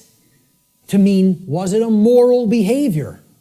So now, why would we use the same word, again, like the ancient Romans used the same word, book and free? Okay, those two different concepts were represented by the same word, liber, right? And there's a reason, because reading will put you on the path to true freedom if you read the right books. Okay? Why would in the English language, we have other words to mean the same concepts, but the word right means two things simultaneously. It means both correct and it means moral. There's a reason, because they mean the same thing. Correct is moral. Correct meaning that it is in alignment with that which is true, means literally by definition, if it is true, then it is moral. The more you are following something that is false, that is not based in truth, the more you are going down the path of immorality, of wrongdoing. So we have to come to know what is true regarding right and wrong if we are going to be able to correctly, with wisdom, choose between these two modalities of behavior.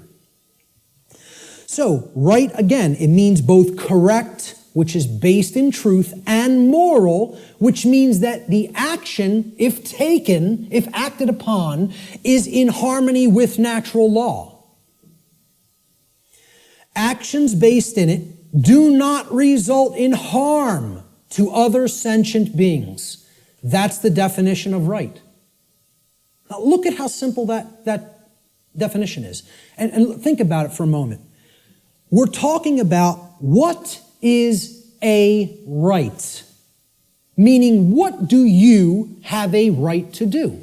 And what you have a right to do is no different than what I have a right to do. What I'm telling you here is every single human being on this planet has the exact same rights. Not one person has one more right than another being. Not one person has one less right than another being. To think that anybody has more or less rights anywhere on the earth at any time in history is a fallacy. It is a lie. It is a deception. It is wrong. It is not correct. It is not based in truth. Rights are universal and the exact same for every human being. Blanket statement, absolute truth. Let the ego chew on it and deal with it. Okay? And again, the ego will have a hard time with this in many cases, with many people. They'll hear that and they'll want to throw a glass at me. So, look at the definition again. A right. So, when you make a definition, right, this is a noun. Right? Noun's a person, place, or thing in the English language. We're talking about a noun here. You look up the word right, it's a noun, meaning a right. A right that we have to enact, to take, is an action. You have to start a definition with the same type of word. You're defining a noun, you got to give it a noun to start the definition. A right is an action. Most people will never even be able to tell you that.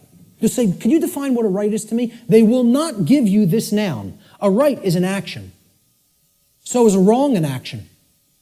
A right is an action that if you take it, it does not cause harm to other sentient beings. That's the simple and easiest definition that anybody can give for what a right is. And I guarantee you, you go and engage as many people as you want on the street.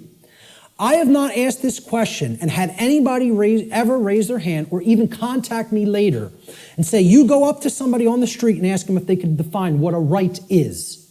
Nobody can give you the correct definition for what a right is. Now, if you don't know what the definition of a right is, you certainly don't know whether you're choosing accurately between a right and a wrong, between right and wrong behavior. You can't. It's not possible.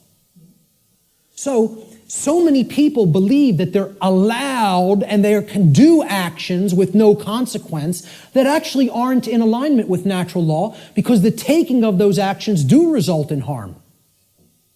And they don't really even understand that. So let's look at what a wrong is. And we're going to deeply look into what a wrong is. We're going to focus on what wrongs are. Because in reality, to even start this, right, what have we based this definition on?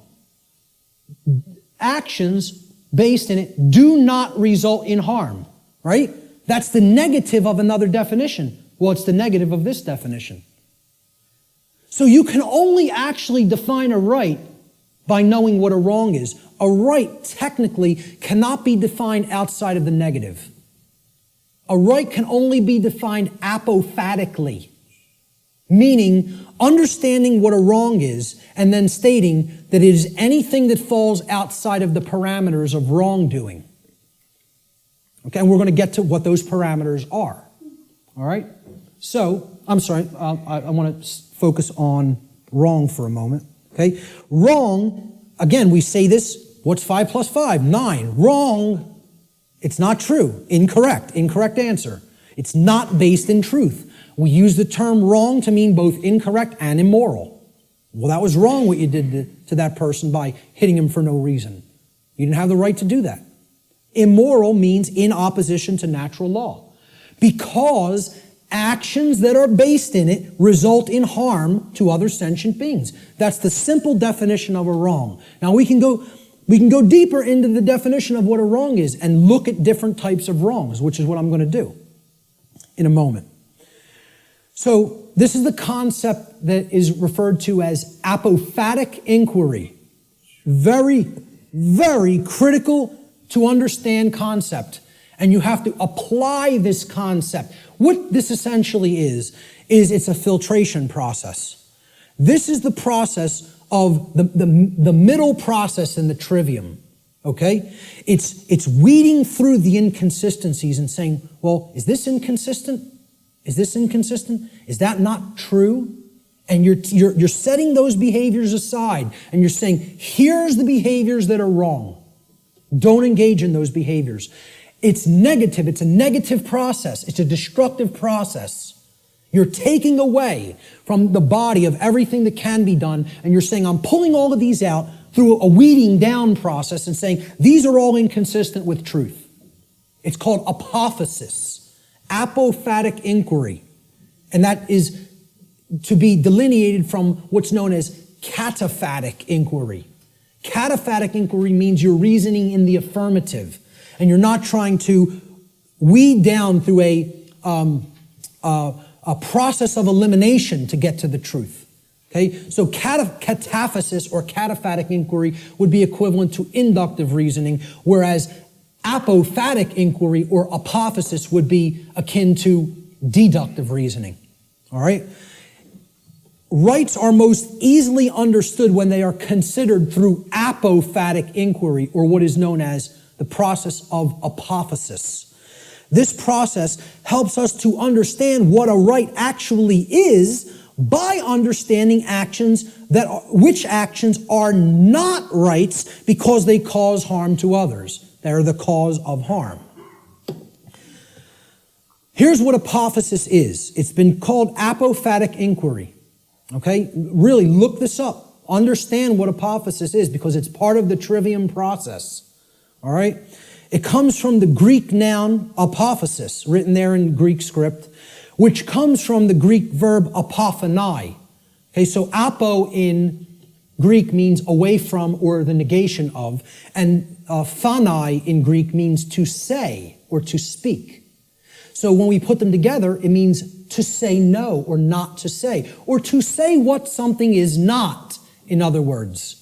That's what apophasis is. You're saying this is not this. It's the opposite of that. Okay? So it is a method of logical reasoning or deductive reasoning that is employed when you are given a limited set of possibilities in order to arrive at knowledge by way of the exclusion of known negatives. You're setting the logical inconsistencies to the side and saying, this is not what this thing is. That's called apophasis. Okay? You are describing what something is by explaining what it is not. This is called affirmation through negation, is another term that this truth discovery process is known as. Okay? So, what we're going to do is apophasis. We're going to do apophatic inquiry regarding right and wrong. So, what is not a right? What are ways that people can cause harm to other people or animals? Ways that we can cause harm to other sentient beings. One of the first thing, so what we're doing here is we're going to list the boundary conditions for natural law here, for breaking natural law. If we take these actions, we are breaking natural law because the action is a cause which results in the effect of harm to another being. All right? So these are what are simply, I call them the natural law transgressions, which means sins or wrongdoings. They're simply harmful actions that a person is capable of taking to another being, against another being. That's all. So of course, many people will get the first one. What's one of the main horrible, wrong things that somebody can do to another person? Kill them, murder them, take their life. Okay? Murder. And I would distinguish murder from killing as well, because occasionally, to defend oneself, killing may be necessary. But murder is always immoral and wrong. Okay? See, the fifth commandment in Hebrew, do you know what it says in Hebrew? It does not say thou shalt not kill. The term for murder in Hebrew is tirzach. The fifth commandment in Hebrew is lo tirzach, which means do not murder. Murder as a verb in Hebrew is a completely different word and a totally different connotation than the verb to kill. Because what they're saying is, don't take life without any right to take it. Meaning that you initiated the violence. And that's what murder is. It's the initiation of the taking of somebody else's life when you had absolutely no right to take that life. Now, if someone is coming after you, your rights, there may be times when you do have to take defensive action and forceful action, up to and including deadly force. We're going to talk about that later. But murder is the first natural law transgression. And if you want to go down to a subsection of this transgression, you could list it as a totally separate wrongdoing. I'm keeping it in the same basic category. Assault, meaning you're directly physically accosting without right the well-being, the bodily well-being of another being, is also, it's like it would be, you could consider it attempted murder. Because assault is something that you do without right. If someone assaults somebody, they have no right to commit assault. Never exists. The right to commit assault does not exist. The right to commit murder does not exist in any circumstance, ever. Blanket statement. The right to defend oneself through physical force exists, and possibly in certain circumstances, the right to kill exists. But murder and assault can never be rights, because they always are done by being initiated without the right to do so. It is the initiation of violence. All right? Rape is the second natural law transgression. Okay? You're coercing the free will of another person and making them sexually associate with whom they wish not to. That's rape. And it's always wrong. Blanket statement. All right? The third natural law transgression is theft. It is the taking of property that does not belong to you. Someone else, got that property through lawful means without hurting somebody else. That's their property for as long as they are using it and being responsible for it. And you don't have a right to just take what doesn't belong to you. Nobody has a right to take my projector or my remote control or my computer any more than I would have the right to take Richard's cameras. Okay? It would be theft of somebody else's property. It's not mine.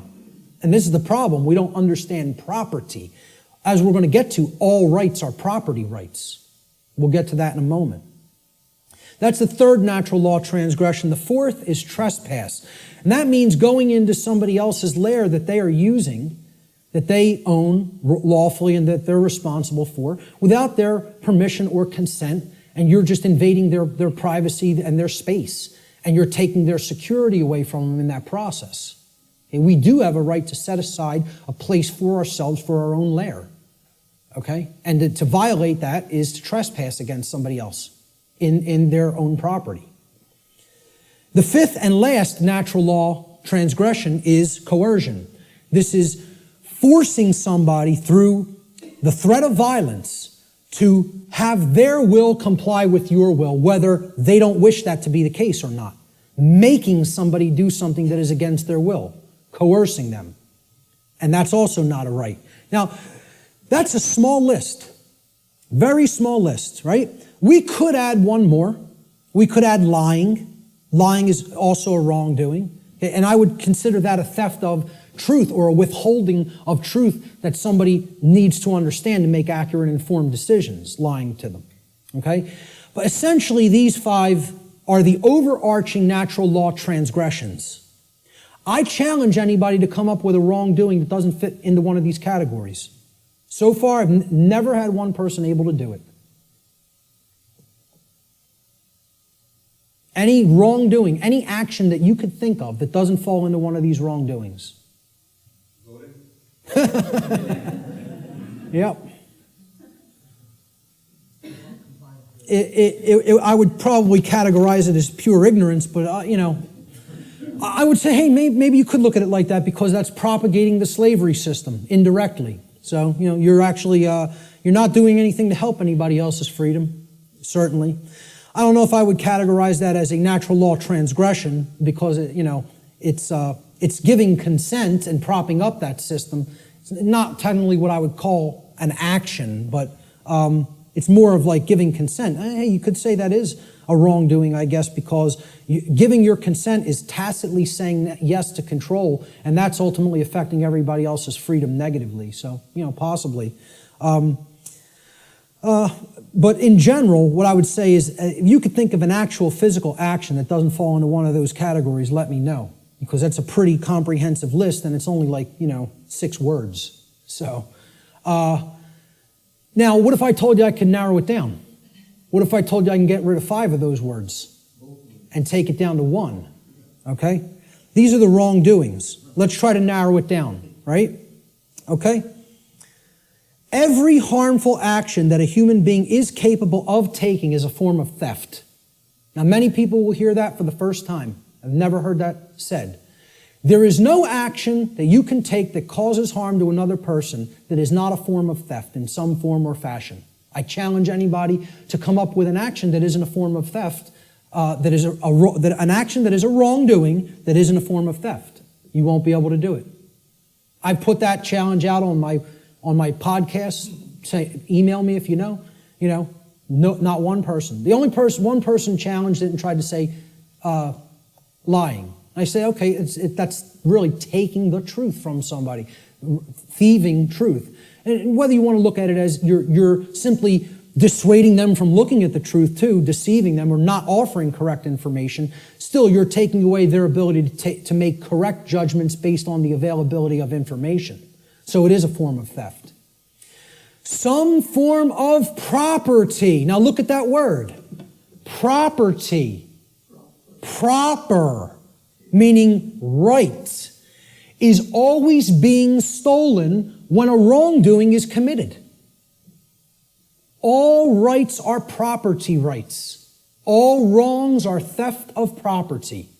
Once again, I challenge anybody. It's an open challenge. If you can find me a right that is not a property right, or a wrong that is not the theft of some form of property, please do it. Please let me know. Okay? Life is a form of property.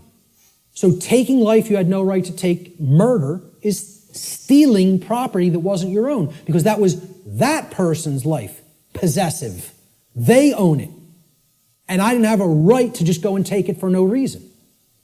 Rights are a form of property, meaning actions that you may do because they are in harmony with natural law and do not cause harm to others. I don't have a right to stop you from taking. If you're not harming somebody else, nobody has a right to stop you from taking an action. You may perform any action which does not directly result in harm to somebody else. Okay? Rights are a form of property. Freedom is a form of property. Somebody doesn't have a right to take somebody else's freedom and hold them against their will just because they don't like what they're doing. They have a distaste for what they're doing. Or they want them to comply with their behavior, with their commands. Okay? They want them to make their behavior comply with commands that they're being given. So, if you really break it down, let's look at the wrongdoings once again. Murder. Is that not the taking of somebody else's life? Assault is the taking of their right to remain unharmed in their person. You're taking their health if you assault them, right? Their homeostasis in their body is being put under assault. And that's robbery. That's somebody taking something that isn't theirs to take. Rape. You're taking somebody else's free will to sexually associate with whom they choose to sexually associate. And therefore that's a property theft, because that's their property, their free will. Theft itself says it right there. You're taking physical possessions that aren't yours to take from somebody else. Stealing. Trespass. You are taking someone's security in their own lair, as we talked about, which you don't have a right to take. That's also their property. Coercion. What are you taking? Somebody else's free will, which isn't yours to take. That's a gift from the Creator, which belongs to each individual. And if somebody's coercing somebody by telling them, you must do this because I said so, and if you don't do this, I will come and do some form of harm to you, that's not a right. That's a wrongdoing, coercion. And it's a form of theft. Exactly. Sure. You must buy this. Imagine this. Great. We're going to take 5 more minutes and then we're going to take an hour and 15-minute break. So all of these things are forms of wrongdoing, and they're all ultimately one wrongdoing in different forms. They are all theft, every one of them. There is only one wrongdoing. There's only one way anybody can wrong anybody else. Stealing. That's it. Every form of wrongdoing is a form of theft against another being and their property. A living being or their property must have been harmed in order for a violation of natural law or wrongdoing to have taken place. Any action which does not cause such harm is a right. There's the apophatic definition of a right. Through understanding what a wrongdoing is. And I'm telling you, billions of people, not millions, not hundreds of millions, billions of people on this planet do not know this. Could not tell you this. Because this is it. This is it, folks, right here. This is the crux of natural law. What is a right? What is a wrong? And I couldn't sleep last night. After we got home, I never have problems sleeping. Ever. Ever. I'm just going to tell you this before we break. I was laying in bed last night before I went to sleep for the night. Could not sleep because all I was thinking of is how preposterous. I told this to some people at lunch. I'm just sitting there thinking about how preposterous and ridiculous it is for me to even ever have to utter any of this. The fact that this is not 100% pure common sense knowledge on the earth is so abominably preposterous to me that all I was sitting there thinking is, how could I be going out and explaining this to people? This is what I must do? Me, though. It was almost like schizophrenic in a way. Because I was just thinking, I was waking up and then falling back to sleep and waking up thinking, where am I? Why am I here? And I'm the person who's coming out and doing this. And it's just so absurd and ridiculous to me. Some punk from South Philadelphia taking in the knowledge of the mystery traditions and teaching them to people. Me. It's the most ridiculous thing. I can't even imagine it, you know? I still can't.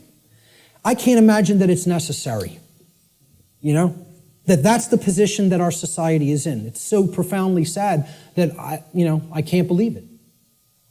And unless we deeply start to understand this and propagate this knowledge to other people, things are going to get worse and worse and worse and worse. And there's no reason for it. There's no reason to go down that path.